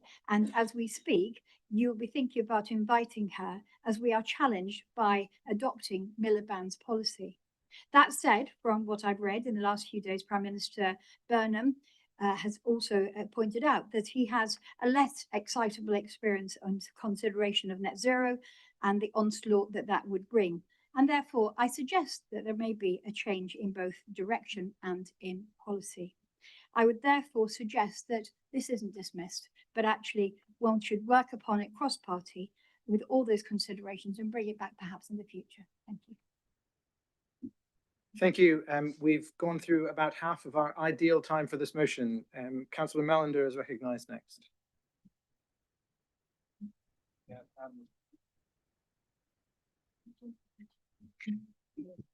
Thank you, Chair. In principle, of course, we have a duty to care for our biodiversity and our landscapes. In fact, a large part of my role as a councillor for the Devon Peninsula is doing just that, protecting and championing our biodiversity and our landscapes locally. In a different format, at a different time, I would support this motion. However, this council needs to focus on delivering statutory services. It must get itself in order first before trying to influence other stakeholders. I will not be supporting this motion, which uses officers' time and resources when absolutely every spare minute of this council should be focusing on delivering bins, collecting bins, and getting recycling right. This council needs to get back to basics. Let's make sure we deliver our statutory services first before we try to lobby others. Thank you. Thank you, Councillor Melander. Councillor Byatt, you are recognised. Thank you, Chair. It's in the wording. National significant infrastructure. Now, no matter what we want to try and do ourselves about the environment, we also have an overriding duty, as Councillor Manager says, to the people of East Suffolk. They want lights to come on. They want sewage to be flushed away. They want water to come through their taps. But we can do all we can to be realistic about the environmental harm. However, as my colleagues both said, this motion is challenging the government's position, and you cannot expect us as members of the Party of National Government to challenge ourselves. It is just not possible. I think we have this, well, we've discussed this at great length, and we are sympathetic, we are empathetic to the environment. We're not Luddites. We don't want to see, the green and pleasant land of East Suffolk destroyed by these projects, but we are also realistic to know that Sizewell C, Limelink, Sealink, East Anglia 1 North, East Anglia 2, the Suffolk Water Recycling Transfer and Storage Project, there's a mouthful, Nautilus Interconnector, and the Norwich to Tilbury Pylon Project. They're all massive projects. And much like we are told that we have to take our fair share of homes being built in our villages, we have to accept that these projects do have to go ahead to support the lifestyle of our residents. However, it doesn't mean that we are so destructive that we would vote against this. We will be abstaining from the vote because we have concerns about what's written here. But if it comes back in the future, if it fails, we will quite happily talk to the administration. This is the first time we've really had a political disagreement, which we're entitled to do. And I think, no, it's regrettable that we can't say, yeah, great, we'll all work together and make this work. Politically speaking, I'm sorry, but we cannot support the motion. Thank you. Thank you very much, Councillor Byatt. Councillor Graham is recognised. Thank you. Yes. It's a complex issue, but I think what's at stake is fairly simple here. This administration routinely advocates for the protection of nature and the engagement of our communities in all our consultation responses related to nationally significant infrastructure projects, something Councillor Daly can attest to as he goes through all of those consultations. But these are technical responses and they are limited in their weight, frustratingly, as we have seen time and again. The current government is driving through industry at the expense of nature, and this is happening by stealth. Hence the request for timely transparency to stakeholders requested in this motion, rather than some very committed individuals on our National Landscapes Board having to comb through this very complex stuff and bring it to us. A cross-party, cross-council motion as proposed by Councillor Whitelock shows a weight of feeling that is harder to ignore. so does a little bit of press around that cross-party, cross-council motion. We are all well aware of the feeling of helplessness of all our residents at the drastic changes to our beautiful and globally prized environment here in Suffolk, and putting environment at the heart of what we do is one of our strategic priorities. This motion is giving voice to those residents, as well as to our voiceless habitat, and I hope you will support it. It doesn't need to be a political issue. Thank you. Thank you very much. Are there any further councillors wishing to speak? Councillor Daly, as seconder, you have the right to speak at any point. Go ahead if you wish to. Thank you so much. Council, wake up. For goodness sake, wake up. Don't you know that this council has a statutory role in all these NSIPs? These NSIPs are making such a massive impact on our district. Have you not seen what's going on in terms of the massive footprint of Sizewell? What's going to come with the offshore wind as it comes ashore? Do you not realise that we have a statutory role? No? This is major part of my job. We examine exactly what's going on because in statute, we've got the responsibility to do it. If Sizewell wants to discharge an activity, we examine it to the nth degree. We can say to Sizewell, no, that's not the way to do it. You can save trees, you can do it a slightly different way, and a responsible developer will listen and they'll talk to the local authority representing the local community, because the way it's been agreed that our communities, how we take the impact of these massive projects, is that we have some power in it. We can represent our communities. What's going on with these changes from this centralising government, this massively centralising government, is it's bulldozering through these changes, which basically strips that statutory role away from us. So we no longer have a statutory power to examine what's going on for our communities. How can any of us resist the fact that we need to complain about that? I've written to the Secretary of State. Anyone on strategic planning should know this. I've written letters saying you cannot take this power away. You've got to allow the local authority to represent the local community. When you're talking about statutory consultation, that in 2 days' time, statutory consultation disappears. They've already brought the bill forward, so an applicant can come along with a huge plan for nuclear power stations, SMRs, whatever. They don't even have to consult anymore. They've taken it away. So it's a huge double whammy of the local authority being removed, the power of the local authority to represent the local people being removed. So what do? We just put up with a quango of the national government deciding on what's best for our locality, and with these massive impacts on our community. Are you happy to do that? We have to fight this. We have to fight it tooth and nail. What they're doing on the nature side of things, I mean, at the moment, an assessment has to be done. You have to work out what the impact's going to be on the natural environment, and mitigations have to be put in place. We oversee those mitigations to make sure they're there. We can reassure the local communities that we're there doing that job. It's such an important part of local communities being able to feel there's some part of these projects. But what the plan now is, EDPs remove the requirement for project-specific surveys, habitat regulation assessments, and bespoke mitigation. Instead, developers can make a single payment that discharges relevant obligations. It's like bloody carbon credits. They're going to pay it into a fund. So where's the fund? There isn't a fund. There isn't a fund. Oh, there might be a fund somewhere down the way. They're treating us with contempt, utter contempt. This motion is about complaining about removing the locality from these absolutely essential roles we've got to protect our community and our environment. They are not bulldozering away Suffolk and Suffolk's natural quality. If this council really does need to come together as loudly as we possibly can and say no, absolutely not. So I'm appealing to all of you, whatever your party, whatever else, support this motion. We will not be bulldozered aside. Thank you. Clapping is not in order. Councillor Smithson, you are recognised. If you genuinely want to cross party, and many of us really want to support this, you would agree to change the word lobby. That's all I'm requesting.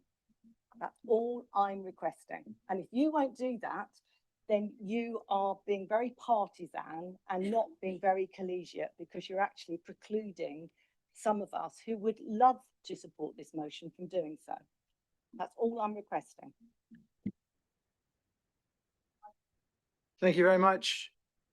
Councillor Topping, if you'd like to speak. Spoken, so I'm going to ask, what word would you like instead of lobby? Representation.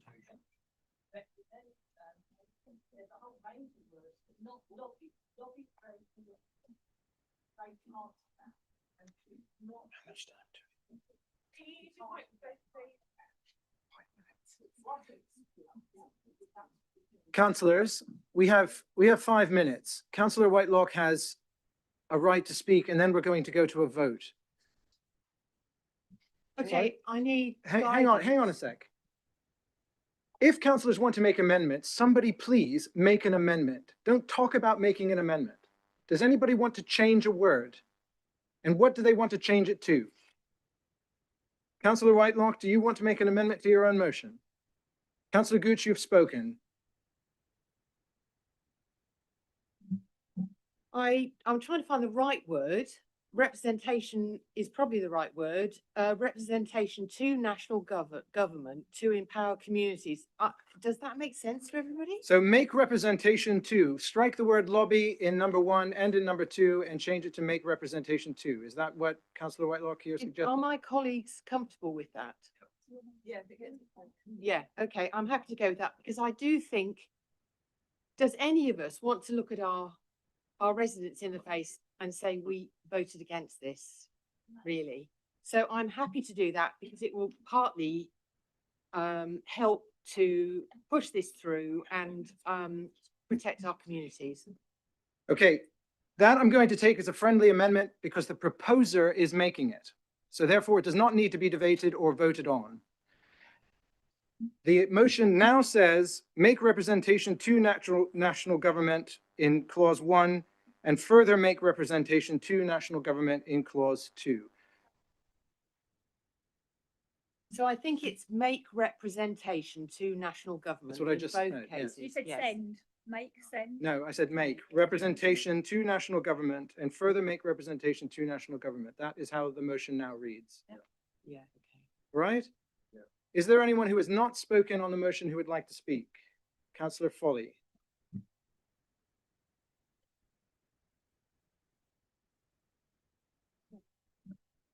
And Councillor G. Thank you, Chair. Yeah, we are all wanting to do our bit for the environment, but I do believe that possibly going away and making sure that this motion has no partisan wording or difficult things for others to vote on would be really appropriate, rather than us just choosing the few words here to actually scale through, because it's quite a big motion, quite a lot of information. And I think maybe bring it back at our next meeting, because I think most of us want to vote on it, but we just want to make sure that we are not doing the wrong thing. I'm completely apolitical now, but I still believe that it's not fair on other colleagues to vote on something that is party political. Thank you, Councillor. Councillor G is recognised, followed by Councillor Bennett, and then unless there's, Councillor Bai, you've spoken. Unless there are any further speeches, urgent speeches, I think we should go to a vote. Councillor G. Yes, microphone. I agree with Councillor Foley. It is important that we do protect our colleagues from any scrutiny, adverse scrutiny. But I myself would like to vote for this because I believe so implicitly that we are losing not just our beautiful county, but the whole of our beautiful country is being built over with all sorts of NSIPs, there's a huge 800-acre AI development that is going to completely ruin Dorset.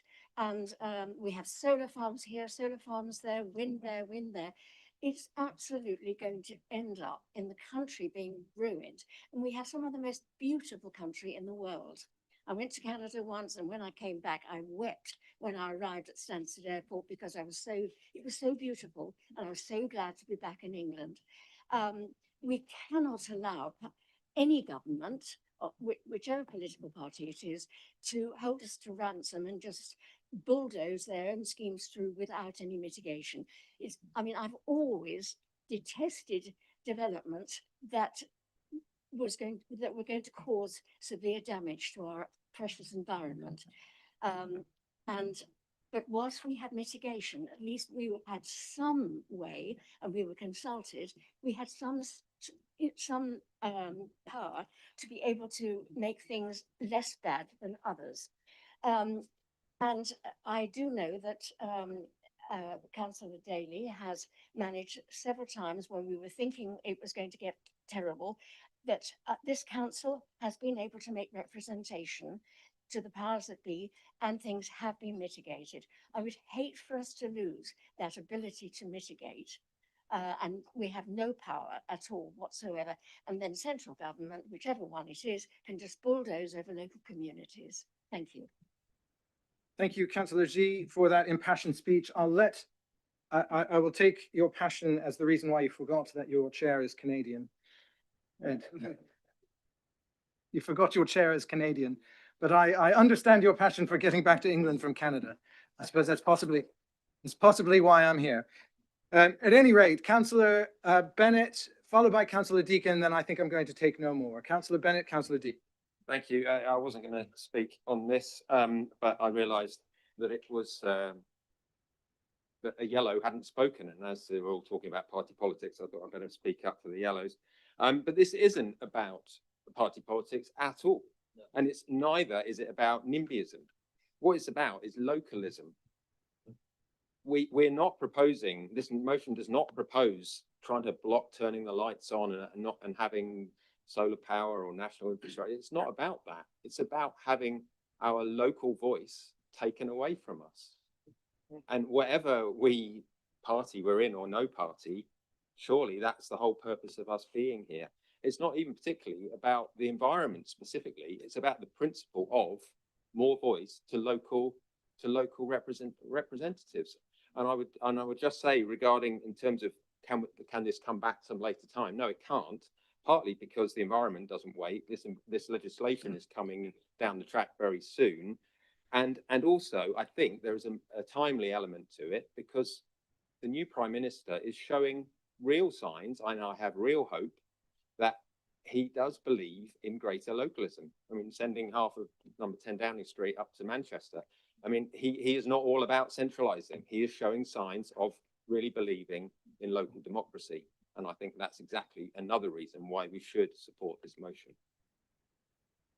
Thank you, Councillor Bennett, for your impassioned speech, and I'll take your passion as the reason why you forgot. Councillor Nimney had spoken already from the yellow. But that's I've got Councillor Bally here, and I attended Southwold instead of Felixstowe. It's just one of those evenings. I'm going to hear from Councillor Deacon, and then Councillor Whitelock will have the chance to wrap up. And then we're going to the vote. I'd just like to remind everyone that the words are now make representation to, not lobby. Councillor Deacon. Thank you very much, Chair. Can I just say the proposers are boasting this is cross-party. This has not been cross-party. We have not been consulted. And I can tell you that we cannot support this. We won't vote against it. But until the wording has been successfully discussed with us and brought back, we cannot simply support this. Thank you. Thank you, Councillor Deacon. Councillor Whitelock, your final words before we go to a vote. I'd just like to answer some of the issues that have been raised, actually. I'd like to challenge what you just said, Councillor Deacon, because I did send my explanation of this motion to each opposition leader. in the hope that it will be discussed in such a way that it could be seen as a cross-party motion. Because I do think it's important that it's seen as something the whole council wants to support. I'll also come back to Councillor Jepson's remarks about it needing clarity. I tried to make it clear. I sent you an email trying to make it clear. I don't think it's possible to make something so complex with so much legal language any clearer. And actually, I have confidence in the intelligence of the people in this room to understand my explanation. And as to some of Councillor Byatt's comments, this isn't anti-NSIPs. It's about mitigation compensation, and it's about including us, the district council, our residents and our councillors in the process. However, I do understand what you're saying about the lobbying as a word, and I'm very happy that we've had the conversation where we can take that out and therefore allow you to give it greater consideration. And I hope that will lead to your support. So on behalf of residents, the national landscapes, which some people take for granted, but they are so wonderful. I moved from Birmingham. I couldn't believe it when I was here, how beautiful it is and how lucky we are. Let's protect it.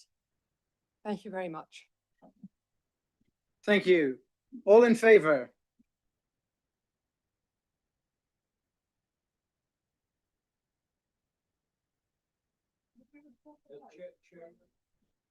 No, that's too late to ask for a recorded vote. 26. 26 in favour, all opposed? All abstaining?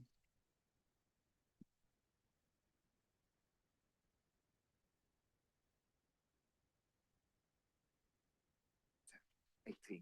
18 abstaining, 3 opposed, 26 in favour. This motion passes. Thank you very much. With the changes, make representation 2, replacing the words lobby. Councillors, our second motion to full council is being brought forward by Councillor Robinson. I'd like to invite Councillor Robinson to propose the motion and read out the recommendations, please. Councillor Robinson. Thank you, Chair. I'll keep it quick.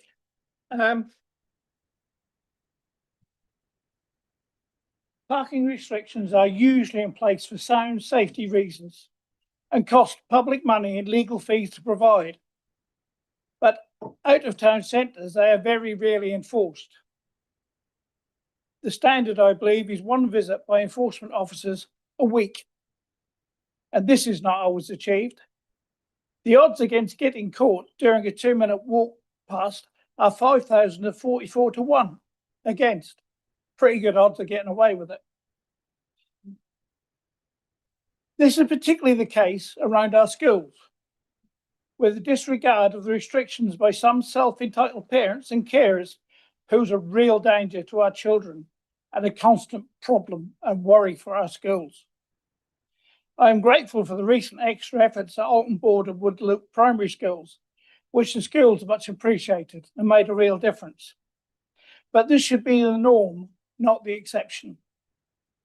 We ask the council to greatly increase the enforcement around schools and the outer areas of town outside of the town centre.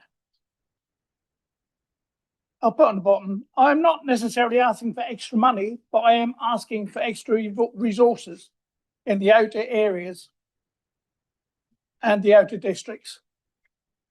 But the safety of our kids has got to be a primary project. It's got to be a very important consideration in what we do going forward.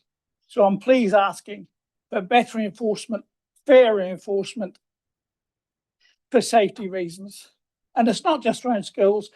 Most double yellow lines are put in place for safety reasons. They have to be enforced, otherwise they're totally ignored. And that's making a mockery of the whole thing. Thank you. Do you want me to read the recommendation? You'll need to, please. Could you just read this council resolves to 1, 2, 3? The recommendations, yeah, just that bit. Okay, that's fine. On page. Recommendation 1, the implementation additional resources for the policing of the outlying areas of the towns, especially school zones, specifically the establishment of frequent patrols at school locations during drop-off and pick-up time. Launch a public awareness campaign to reinforce parking restrictions in these areas. Collaborate with schools to identify problematic locations and times to further enhance the effectiveness of these new measures. Thank you very much, councillor. That being proposed, do I have a seconder? Councillor Ashdown, would you like to speak now or reserve your right? I'll reserve my right. Thank you very much. Any councillors wishing to speak or ask questions on this particular motion? Councillor Ashton, followed by Councillor Foley, followed by Councillor Gooch. Thank you, Chair. Just a question at this stage, although I will speak later. I just want to check with Councillor Robinson. We had a chat before the meeting, and I want to check that additional resources just means retargeting the existing resources in parking enforcement towards the areas that he would like us to address, rather than additional money. That's a direct question, Councillor Robinson. Would you like to answer that? As I may say, whether it takes extra money or not, or relocation resources, I'm interested in the net results. And that is what I'm looking for. Thank you. Councillor Foley. Thank you, Chair. I really can do no more than say I was excited to see this motion. In Felixstowe, we have quite a lot of schools, mostly on main roads. We have a lot of illegal parking, and it's something that I've actually been dealing with my local high school, the only high school in the town, which every pupil is obviously from the whole of Felixstowe. It's a long way to cover. There's a lot of parents that go close of the day and drop off. And it does cause significant issues. We've had incidents where ambulances can't get through when people are having heart attacks. We've had incidents where children are just pulling out between the cars because they've got no idea of road safety because the Green Cross Code man went a long time ago.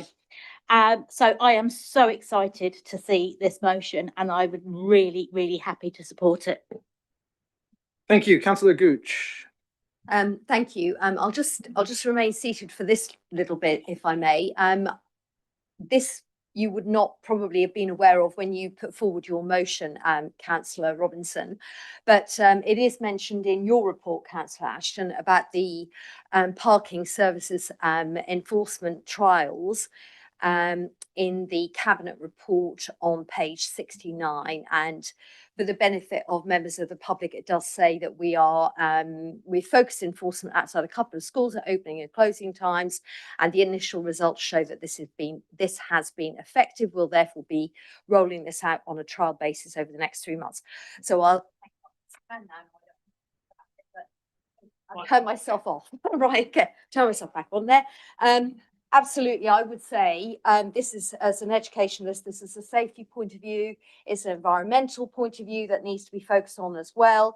And also in terms of active travel, I'm a member of Cycling in Lowestoft, and also on this is always very chewy, the East Suffolk Council Cycling, Wheeling, Walking, Working Group, I think it is, in its entirety. I'm on this too.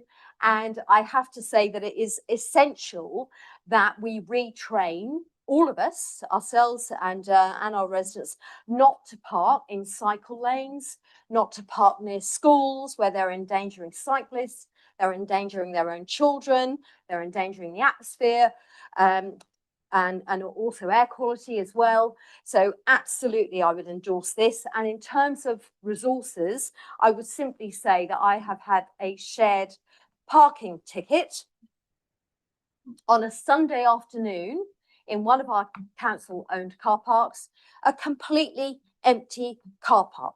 Now, presumably that council parking enforcement officer was probably on double time. Now, we simply need to ask for those people to be redeployed at the appropriate time on a regular working week, 9 to 3 or 4, etc. And that's the bit that needs to be targeted. that should be the priority. So I'm absolutely happy to endorse this. Thank you. Thank you. I should say though, councillor Gooch, if this motion does pass, you don't get that parking ticket reversed. Right?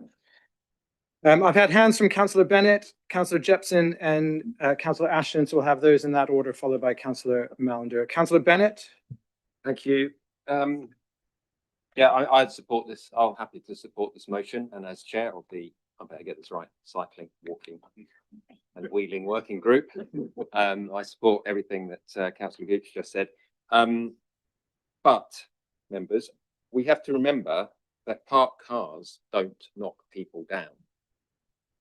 What knocks people down are moving cars and cars that are moving too quickly, or motorbikes or whatever, motorized transport. The problem comes where you mix pedestrians, particularly children and other vulnerable road users, with moving vehicles.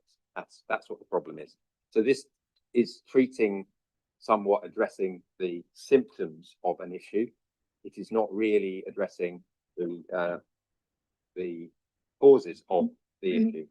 And we have in our district a school that has the highest cycle to school rates in the whole country, Kesgrave, because the cycle routes, and talking about cycle routes being parked in, proper cycle and other active travel routes do not mix in the road. So you cannot park in them because they're separated. And that's what we need to achieve. And we need to achieve safer environments where parents feel happy that their children can walk and cycle to school, and there'll be fewer cars parked. So yes, of course, this sort of parking is wrong and should be discouraged, and I'm happy to support this. But we really need to keep our eye on the main issue, which is that the dominance of cars, meaning people feel they have to use them, and then they're moving around too fast. Why not have a much more realistic progressive approach to slower speeds in our urban areas, in particular near schools? Thank you. Thank you. Councillor Jepson is recognised. Thank you, Chair. Retired police officer, sat outside many schools watching children try and cross the road. The vast majority of what Councillor Bennett said, I agreed with. And certainly the progressive view, do we have proper cycle lanes? And that's the long-term view. But invariably, if there are double yellow lines outside schools, one, it's because they don't want vehicles parked there, and two, it's dangerous for children. I get the point about it's the moving cars. If the cars are in the first place, it's going to cause a problem. Now, Councillor Langdon Morris gave us some damn good news earlier on. They found some money from elsewhere. So Councillor Ashton had said there wasn't any money, but I made notes that we did have extra money. But one of the things I think that Councillor Gooch talked about is the targeting of when do we have, because we can't have our limited resources, which are valuable resources, outside every school every day. What we need is a consistent and targeted approach.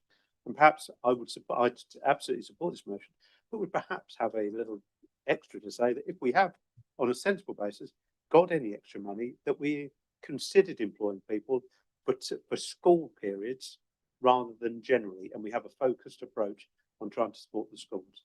But in the main, I absolutely agree with this motion. Thank you. Thank you, Councillor Jepson. Councillor Ashton, you had only a question, so you can make a speech if you wish. I've read the notes, and that's why I only asked a question. I'm very happy to support this. I was slightly concerned that we appeared to be about to approve a motion that committed the council to additional resources without specifying what they were. But the point I've relatively recently taken on parking as a cabinet responsibility. The reason why we have parking enforcement is not about raising money through enforcement notices, and we're legally not allowed to make money from parking enforcement. We can merely cover the costs of it. It doesn't currently cover the costs, but that isn't the point. We do parking enforcement as part of a whole package of things to encourage people to park correctly and safely. And I do want to acknowledge Councillor Robinson's lobbying of us. Oh, sorry, I shouldn't use the L word, should I? Has led to us putting a focused effort in Alton Broad and and, you know, it is in the report. I think we should try and do more of that. So I'm completely supportive. What we need to do is, through parking enforcement, is reduce the problems coming from parking, not just focus on the areas that are likely to lead to the most enforcement notices, although the two are not disconnected, you know, so the areas where we currently go also have problems as well. So I think this is about us using the resource we have in a wiser way, making sure that we are not just focused on our town centres, we're looking at our rural areas and particularly focused on schools, because we know there's a big issue with parking and dropping off kids at school. So very happy to support this. Now I've got that clarification, so thank you. Thank you. Councillor Mallender, followed by Councillor McCallum, followed by Councillor King. Thank you, Chair. In 2020, East Suffolk Council proudly assumed full responsibility for on and off-road parking enforcement across our district. We did so with a clear promise to improve our road safety, manage congestion, and serve every corner of our community. Our enforcement operations now seem to predominantly focus on town centre car parks and high street restrictions. While managing central areas is necessary, we must also cover our outlying communities. Out of town parking restrictions, particularly those critical zones surrounding our schools, I do believe have been overlooked. This is significant and a growing safety concern. We have spent substantial public funds installing double yellow lines near schools to create sight lines and to make sure they're safe crossing points for children. However, because drivers quickly realise that enforcement officers rarely visit these areas, these restrictions are now frequently and flagrantly ignored. And let's not forget that idling cars have a significant impact on our air quality. The consequences of this inaction are already knocking on our door. Staff, governors, and anxious parents have repeatedly reported near misses involving pupils near the chaotic school drop-off and pickup times. We cannot afford to wait for a near miss becomes a tragedy before we change our approach. Let me be clear. The safety of our children, parents, and the wider public must always be a priority over the easy revenue generation from enforcing car parking in our towns and cities. Our residents feel abandoned sometimes on this issue. Well done to my colleagues for bringing this motion forward. We have the moral obligation to protect our young people, and I urge you all to support this motion. Thank you, Councillor Mallender. Councillor McCallum. Good evening. Thank you, Chairman. And thank you for our member reminding us that Kesgrave has one of the most cycled, or it has the most cycled high school in the country. Unfortunately, it's become dangerous because everybody parks on a cycle path. So they come to pick the children up. The cycle path is nice and wide. They park on the cycle path. The children have to go on the road. So I'll be supporting this motion because I think that is very, very dangerous going forward. And our high school is growing in size. Kesgrave is growing in size. And I think that we need to protect the children and other users of both the cycle paths, the roads, the schools, and anywhere where you shouldn't be parking. Thank you. Thank you, Councillor McCallum. Councillor King. Oh, I don't use it very often. That's right. Thanks for the motion, Councillor Robinson. It's a really good one. And when or if resources are allocated, I would like to mention the really dangerous on-street and on-road parking on double yellow lines on a national highway on the A47 Yarmouth Road outside of Dean's High School. If anyone knows in Lowestoft, that is super, super dangerous because it's Councillor Rumbles agreeing. People park actually on a national highway on both sides, and it blocks a national highway, so it's really dangerous. And Councillor Park has been working extremely hard on enforcing double yellow lines at Gunton Primary School too. And now I've mentioned them here, that means they'll be minuted, so I can push for this to happen in the coming months. And just in the interest of ensuring that things being minuted, can I also minute that the East Suffolk Council annual charity football match for Suffolk Mind was last month at Kirkley and Pakefield Football Club, and my team won 9-2 and I scored my first touch. So if we can minute that. But in all seriousness, thanks to staff at East Suffolk for raising money for such a brilliant cause. It was a really lovely evening. Congratulations, Councillor King. There was some confusion around supplementaries earlier. I think there's possibly some confusion around relevant speeches, but it's really good to know. Thank you. Are there any other councillors who wish to speak or ask questions about this motion? No, in that case, councillor Ashdown has the right to speak as seconder. Thank you, Chair, and thank you everybody for supporting this motion. It all started many years ago, before we actually took over all the parking issues in and around the schools, especially in our rural areas. I had the opportunity of going out with our PCSOs on several occasions. And we visited the schools. As soon as the PCSOs turned up, what happened? The parking went away because they saw them. So I'm hoping that having gone through this wonderful motion and everybody is happy with, that we will see these parking enforcers at the schools in as much disguise as possible to catch as many people as possible. My only comment is when they visited both Alton Broad Primary and Woodslope Primary, they moved people on. But why did they not give some tickets? Because that would have had more effect than just moving them on. Give somebody a ticket, it gets around very quickly that you don't park there, you are going to get caught. And that's what I would like to see. So thank you. Thank you very much, councillor Ashdown. Implement additional tickets, strike resources and replace with tickets. Councillor Robinson, you're right to sum up. I'd like to thank everybody for the basic agreement with this motion. It's a no-brainer, really. Yeah, let's see the results. Let's put the effort in. Let's try and protect the kids. Thank you. Thank you very much. All in favour of this motion? It's not quite unanimous, but it's carried. All against? All abstaining?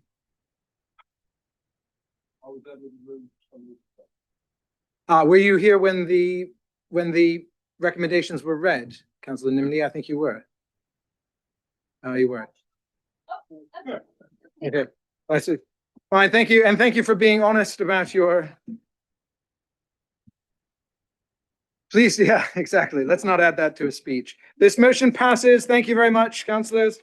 Our final motion on notice, and then we are going to make great speed, I hope, through the rest of our business, because I'd like not to extend this meeting, is proposed by councillor Ewart. Councillor Ewart, would you please give us your reasons for proposal and read out your recommendations only, please? Chair, I was just wondering, would it be useful, and I'm suggesting it might be helpful to everybody if I hold over this motion to September. My motion is a housekeeping matter. It is to support applicants, officers and committees alike. And with respect, I'm perfectly happy to move it across in September as long as the monitoring officer is happy to do that. That would be fine. We will consider this motion in September. Thank you, councillor Ewart, for your concerns for the time of your fellow members. We move now to business items. Our first item is a report from the Overview and Scrutiny Committee. I'd like to invite our Chair of Overview and Scrutiny, Councillor Deakin, to introduce the report and make recommendations. Councillor Deakin, please. Thank you very much, Chair. It gives me great pleasure to present the Overview and Scrutiny Committee's annual report.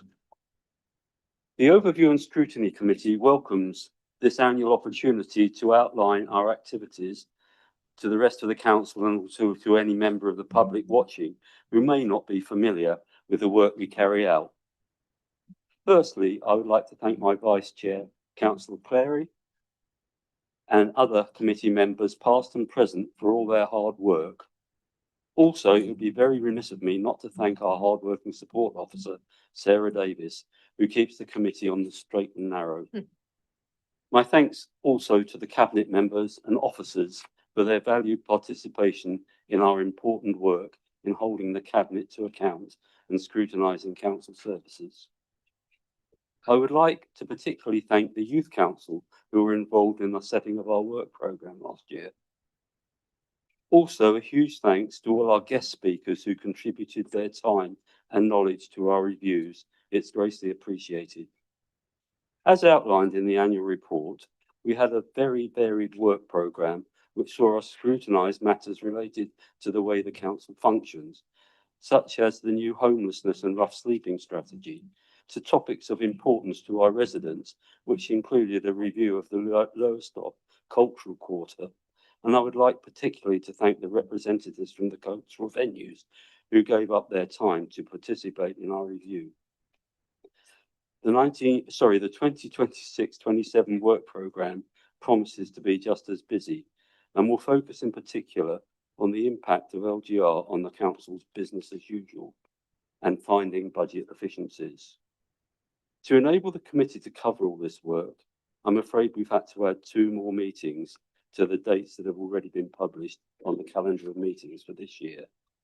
So, Council, I'd like you to endorse this report and note the extra meeting. Thank you very much. Thank you very much. Could we have a seconder? Councillor Cleary as Vice Chair, that makes sense. Would you like to speak now or reserve the right? Thank you. Would any other councillors like to speak or ask questions about this report? Councillor Topping, followed by Councillor Jepson, followed by Councillor Uric. Thank you. Mike, Councillor Deacon, thank you very much for chairing the scrutiny meetings, and Councillor Cleary for your voice chairing in Mike's absence, I would also like to welcome Mike back to Chamber because I know he's been unwell for a brief period. And as I always say to everybody that actually asks about scrutiny, we welcome the input that scrutiny actually adds to us, because we don't know what we don't know until you tell us, and you add value to the Cabinet's roles. And I'd like to thank you and the Scrutiny Committee. Thank you. Thank you very much, Councillor Jepson. Thank you, Chair. Yeah, I'd like to echo my thanks to the Chair, Mike Deacon. He's run us very well. He's run us ragged a bit, but we're working hard. But my serious point is, yes, none of us want to be in opposition. Of course we don't. But what I have benefited from is working cross-party with the people at Scrutiny, where I think 99% of the time we are apolitical to the challenges we are facing and what we are scrutinising. And I think that has made us a very effective group. And I'd like to thank the whole of the group, particularly Sarah Davis, but our group, for I think the way we've conducted ourselves over the last year. Thank you, Chair. Thank you very much. Thank you. I thought I was the only slave driver, Councillor Deacon. Councillor Uric. Thank you, Chair. Councillor Deacon, I would like to put a question to you, please.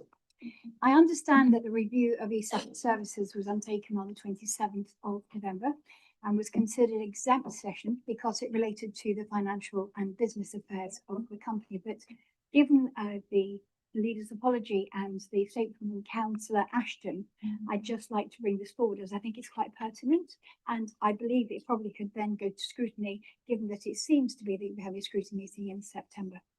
I'm not seeking disclosure of any confidential or commercially sensitive information.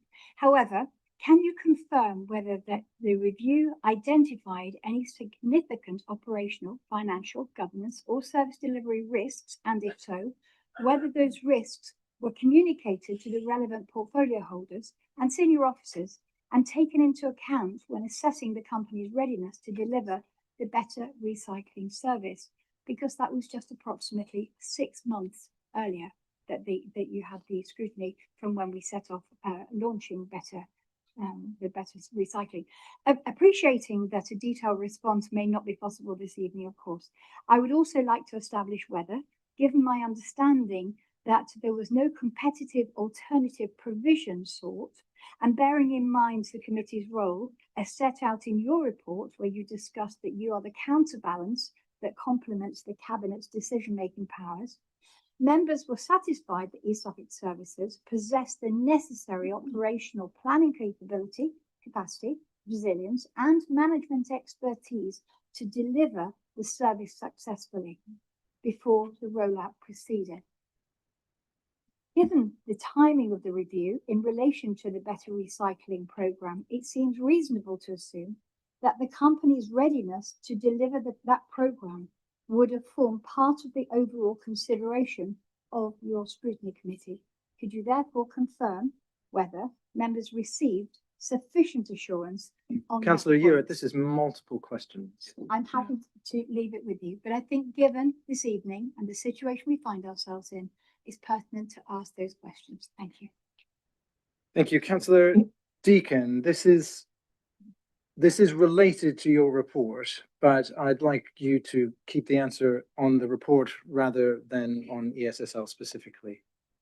Thank you. I can assure you that my committee fully understood the position, and the whole thing will be reviewed again in September, as you rightly say. I'm quite sure that the officers went away knowing what the feelings of the committee were. It was held in camera, and I am not prepared in public to pronounce anything else other than that. But I can assure you that the interest of this council will be greatly taken into consideration with our further deliberations. Excuse me. Yeah, with our further deliberations. Thank you. Thank you very much. Any further questions or comments on the report from ONS? None. All in favour of receiving and noting the report? Councillor Lynch, I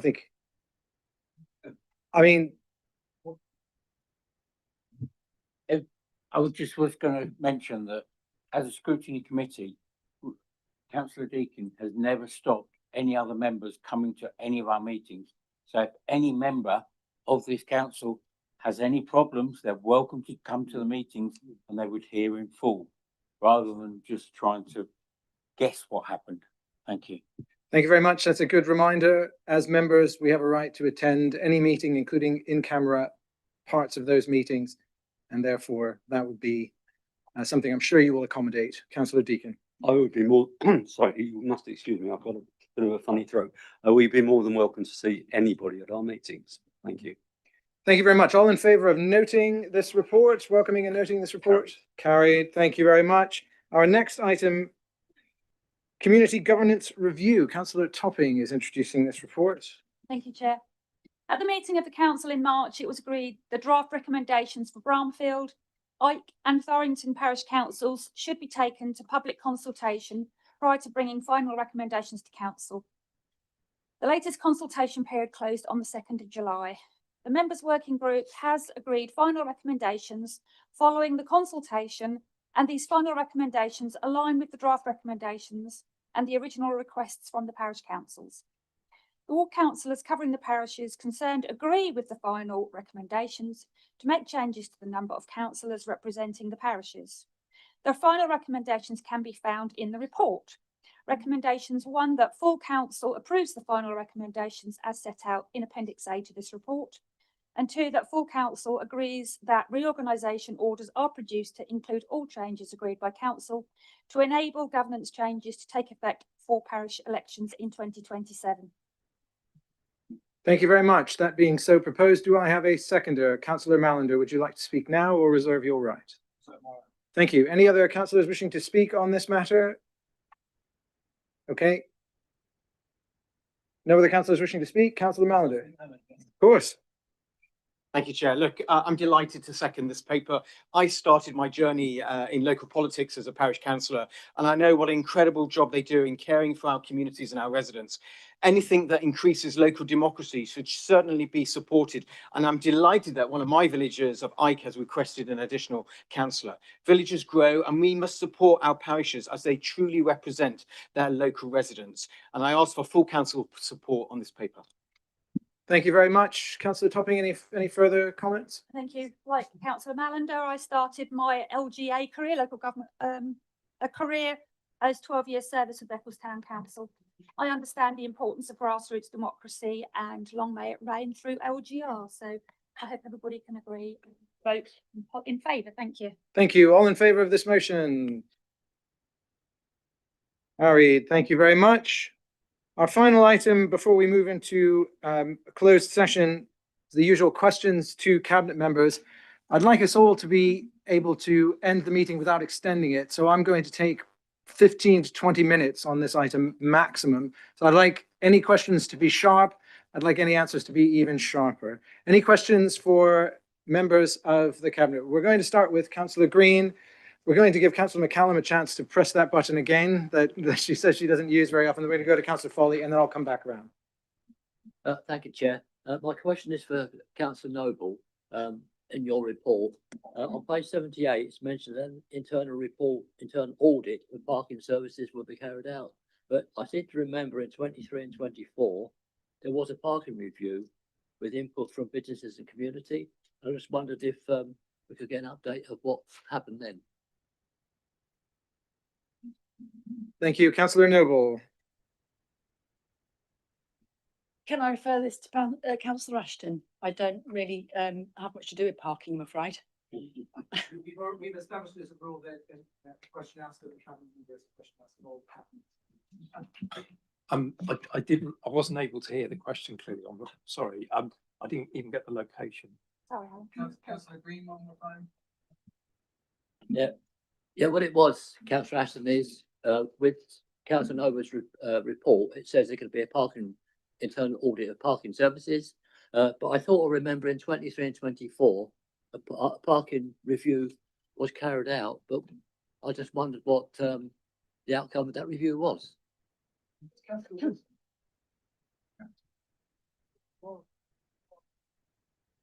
Right. I'm a little unsure. Maybe I'll speak to you offline and try and understand exactly what the issue is. We do, and we intend to carry out parking reviews in certain locations around the district. We work in collaboration with the county council, who are the ones that actually make the proposal, goes to consultation. I'm not sure if that's what you're referring to or something else. So maybe if I speak to Councillor Green, and make sure that I understand fully what the question is, and we'll do a written response. Councillor Green will make sure that a response comes to you and then is circulated around to all of the councillors. Councillor McCallum. Yeah, my question is probably to the leader and the cabinet in general. Much has been spoken today about rubbish collection. Very little has been spoken about the staff that were on the front line answering the phone calls. And I would like this cabinet and the leader to personally thank those people who I spoke to on many occasions for their diligence and the fact that they stayed there in their seats and answered all those calls. I waited online in total 5 hours on 5 different phone calls. They did their job very, very well, and very little has been mentioned about them tonight. A lot has been mentioned about the rubbish. I'm glad that's getting sorted, but let's make sure we keep our staff and keep our staff happy. Thank you. Councillor Ashton, on the response on that one, please. Yeah, I did actually join their weekly team meeting a couple of weeks ago to thank them. Some people will know I got my previous career, whilst it was IT focused, I did do a lot of stuff in call centres. So I'm very aware of what call centre operations are like, and I've been acutely aware that our call centre staff have basically been coming in, logging on, and getting a succession of calls, only getting a break, succession of calls all day long. And I know that it doesn't feel as draining as the guys who are out collecting bins, but it is very draining. I've sat there and listened to calls all day with advisors, and I know what it's like. So yes, I have already done that, and I several times now. We are recruiting more call centre staff. That's definitely happening, both for contact, phone contacts, and also email contacts. I have already asked officers if we can arrange some sort of event for those call centre staff once things settle down again, to recognise what they've done for us. Thank you, Councillor Ashton, for that response. Councillor Can Foley. I say thank you for your response, but I would like the response to be from all of us that have had to deal with them on a daily basis. We all appreciate them and appreciate what they're doing. Thank you very much. Thank you, Councillor McCallum. Councillor Foley, and then we'll come back around, starting with you, Councillor Dees. Thank you, Chair. My question is to Councillor Ashton. We've talked about the call centre staff, but the reporting of bins went over to online only, and call centre staff the recorded message was to report all missed bins online. With the demographic of more mature members of society in our district, several residents have pointed out to me that was actually quite discrimination against them, because they do not use tech, they don't have a smartphone, they don't have email, they don't even have Wi-Fi in their houses, and they've got missed bins and then not got a way of reporting them. Can we have a question? Will we make sure that never happens again for our customer service team, regardless of the situation, whether it's bins or any other issue, that we do not go over to online only? reporting. Yeah, I will have to check and see what the exact wording on the IVR message was, but the intention was not to be online only. It was to promote the online channel as an option for people who didn't want to wait, because obviously our call waiting times have gone up. So it was meant to be an option. I'll have to offline actually check exactly what the message was, but it certainly wouldn't have been the intention to make online only reporting. Thank you, Councillor Ashton. We are going to go with, in this order, Councillor Deacon, Councillor Japson, Councillor Smiths, Councillor Ewart, Councillor Gandy. Okay, Councillor Deacon, please. Thank you very much. My question is to Councillor Sarah Whitelock. Can I just say it's really good news to hear of the decarbonisation projects in our various leisure centres. But may I remind thee, you have another leisure centre in Felixstowe, which is beginning to look very long in the tooth and run down. Since it's becoming increasingly obvious that the long-awaited development of the new leisure centre in Felixstowe is not likely to happen anytime soon, can you assure me that essential remedial work will happen sooner rather than later in our existing centre? Thank you, Councillor Whitelock. Thank you for the question. It is pertinent, as we have as a cabinet agreed to put aside significant funds for improvements within Felixstowe Leisure Centre. I believe that some improvements have already taken place, but we're waiting until the end of the summer holidays before we do anything significant, particularly in the changing rooms, in order to bring the leisure centre up to the standard that we would expect. I will also say that I believe that because some of the facilities are getting a bit aged, they don't always look as clean as they actually are. They are well cleaned. For example, the floor is pressure washed every night, but the age is starting to show. So you're right to ask the question right now, but I can assure you that once the summer holidays are over, a lot more work will be taking place. Thank you. Thank you. Thank you very much. Councillor Japson. Thank you, Chair. Question to the leader. The High Street Master, Suffolk Council's funding pilot for successful High Street Matter programme, and they've chosen Beccles. Did you have any influence on that? And if it is successful, can we guarantee that's rolled out across the rest of Suffolk, East Suffolk, please? Thank you. Thanks, Chair. Thank you. Councillor Topping. Sorry, just so happens I'm on the Suffolk Business Board and we're actually copying what Norfolk are doing, because Norfolk and Suffolk are actually working together. And I was told that there was going to be a market town that was going to be chosen, but I wasn't allowed to influence it. But I was delighted when I got the telephone call, obviously, to say that it was Beccles. And the reason they chose Beccles was because there was lots of things going on that were sort of shovel ready. And we've just recently lost our business association, and they felt that that was a good model to start with. So the pilot is going to be there. I had no influence over it, although I'd love to say I did. But if it is successful, it will be rolled out. But I believe, and I might get this wrong, but I think Leiston is also being piloted, and I think they're putting some money towards Leiston, and Sizewell might be. So that is an extra one that's being added. But it will be rolled out if the pilot works. Thank you. Councillor Smith. Thank you. This is also a question for you, Councillor Topping. Thank you for your report. On page 58, you give us an update on Jubilee Parade, First Light Festival and the Cultural Quarter of Lowestoft. Yesterday, I was actually at the East Point Pavilion, and please, can we clean up Lowestoft? The High Street and the area around the East Point Pavilion is terrible.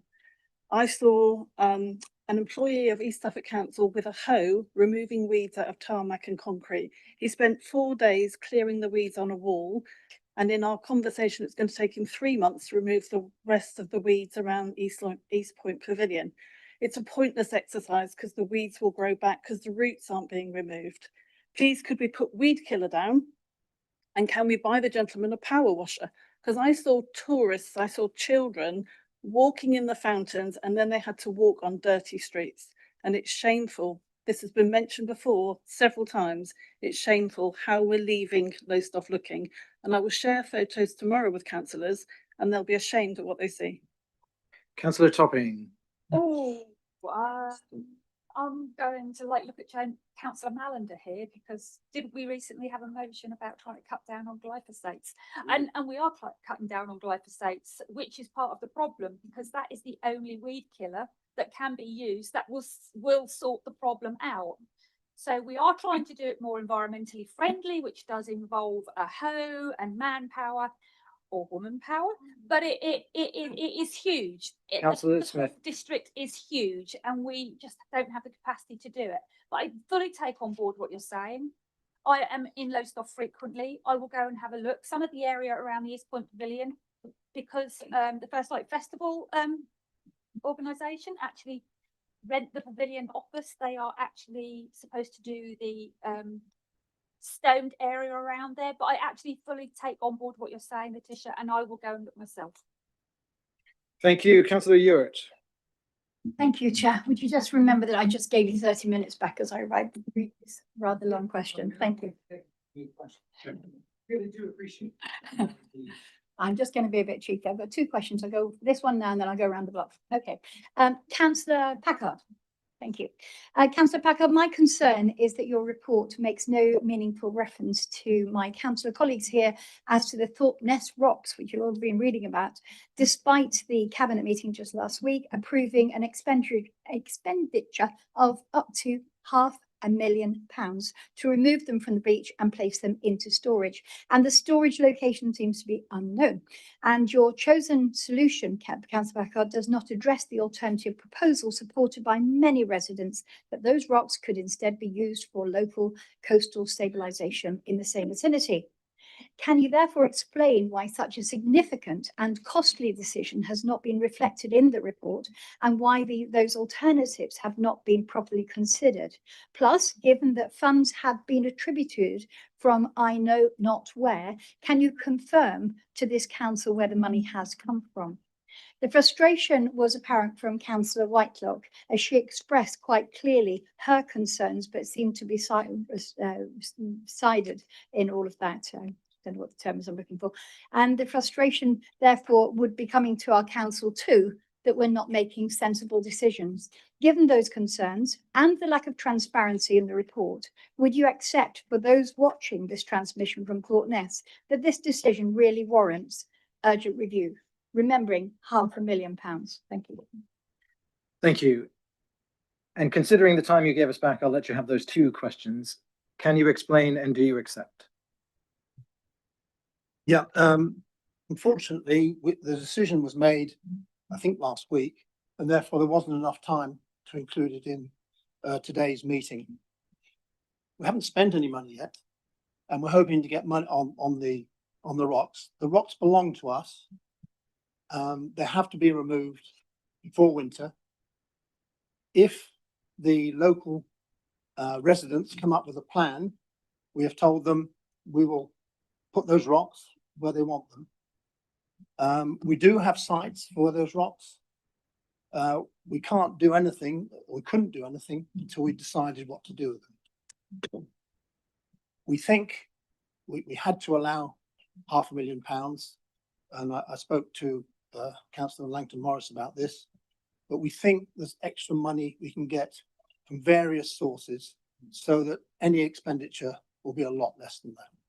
But we have to allow for that, because if we can't move them, we can't pay for them, they can't be moved. Thank you very much, Councillor Packard. Councillor Gandy, your question.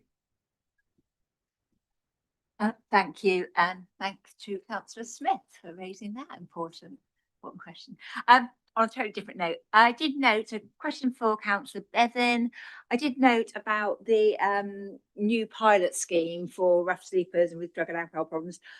Really great news. Brilliant to get that funding. Can you confirm that we as councillors all councillors will be included in information about that and how we can get involved? Because obviously I do have quite a lot of issues with people experiencing those type of problems in my ward, and obviously it's something I'm very interested in. So therefore, if you could commit to providing us with further information about that, that'd be great.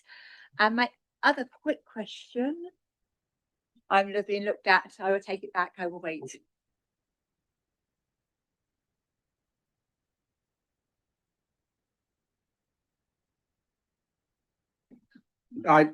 Mainly for councillor Gandy. So can we have an answer to that question, councillor Bevan, and then we'll see where we're going. Yeah, seeing as it was only announced yesterday, we haven't got a plan yet. But as soon as we have a plan, we'll give out some comms and invite you to come along, talk about it. I have two people who've asked questions who want to ask other questions. And councillor Nimney, I'm sorry, I'm not going to take your question. You're a member of the group of which cabinet comes, and this is really for opposition parties. Is there anyone else who wants to ask a question before I take two more questions and then that's it? Okay, councillor Hewitt, one very quick question. Councillor Gandy, another very quick question, and then we're done. I'll just speak very quickly. This is to Councillor Langdon Morris. Thank you. Given the significant challenges and well publicised failures associated with the Better Recycling Programme, can Councillor Langdon Morris, as Cabinet Member for Finance, explain why emergency budgetary pressures and resource demands were not more fully reported at the Cabinet meeting last week? And can he also confirm who authorised the expenditure and how much is that likely to be, please? Snuck in an extra question there. Councillor Langdon Morris. I'm afraid, yes, I think I'll have to come back to you on that. I'm happy to take that question, the detail of that. So we're talking about better recycling, right? Okay, yeah, I have had quite a few questions from residents about this, and I have dug down to look at the cost structure of financing for better recycling and also waste recycling. And it works out at about 60 pence a resident per week, per household per week. I'm looking at the finances, the underlying finances and the amount of funding that we get as a council. But better recycling was extended producer, can't remember what the R stands for, responsibility, which we have received some funds. And then we also have, there was a government grant, as I remember, but I think for the detail, I'd need to actually answer that question for you in detail. We most certainly could do with an extra £1 million to £2 million from central government. Thanks. I think you're going to have to be happy with that because it's going to come back to you in a written format. You've already had that undertaking, so it's going to come back to you and to everyone else. Chair, that wasn't the question I asked. I was asking. I cannot compel a councillor to answer a question from you if he wants to answer it the way he wants to answer it. So you'll get a response. We are running out of time, Councillor Gandy. Thanks. I'll be very quick. Just in relation on page 62 about for Councillor Bevan about asset decency. So it says here it's currently 90.8%. Can you clarify what that means? Does that mean that we have housing stock that is considered decent, 90% of it, with 10% either not surveyed or not decent? I mean, what exactly does that mean? And actually, what does that mean in real figures? Because I know in my ward, I have housing, a number of over 40 houses that are empty housing, well, houses owned to part of the housing stock. So there's 40 in just Harbour and Normanston that are currently empty. Say 30 of them are because of they're not decent, presumably not fit for being lived in. If we've got 10%, how does that? How many that aren't decent? If that's actually the right way of looking at it, is how many is that 10% actually in terms of real houses? I haven't explained myself very well, so apologies. Councillor Bevan. Right, I think most confusing two things. The decent homes standard is what we've surveyed, and the original survey said 50% of our homes were non-decent, and the average is less than 10%, as you say, normally, which was quite alarming. But we got that rechecked, and actually it's 8.8% non-decent now, which is fairly average. Doesn't mean they're empty, because people just live in some. All the classifications on decent homes is quite technical, different standards. Damp and mold, category 1, we've cleared all those, there's none of those. Then certain things like falls, sometimes banisters, old-fashioned banisters, kids can fall through. That is a case where a house can be declared non-decent, so it's just a question of putting the right banister. So it's not the end of the world, but obviously something we need to sort out. If you want to know what 10% of our stock is, probably about 400 houses, because we've got 4,000. Thank you very much.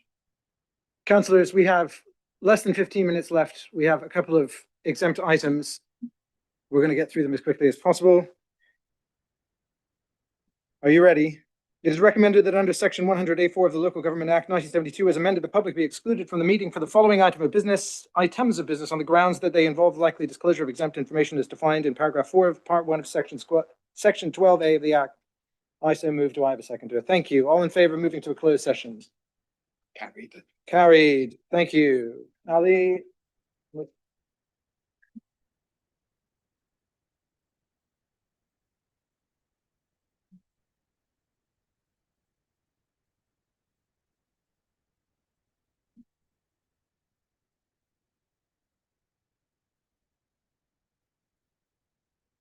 Thank you. The live stream has ended. Thank you very much. We have one confidential item of business and then some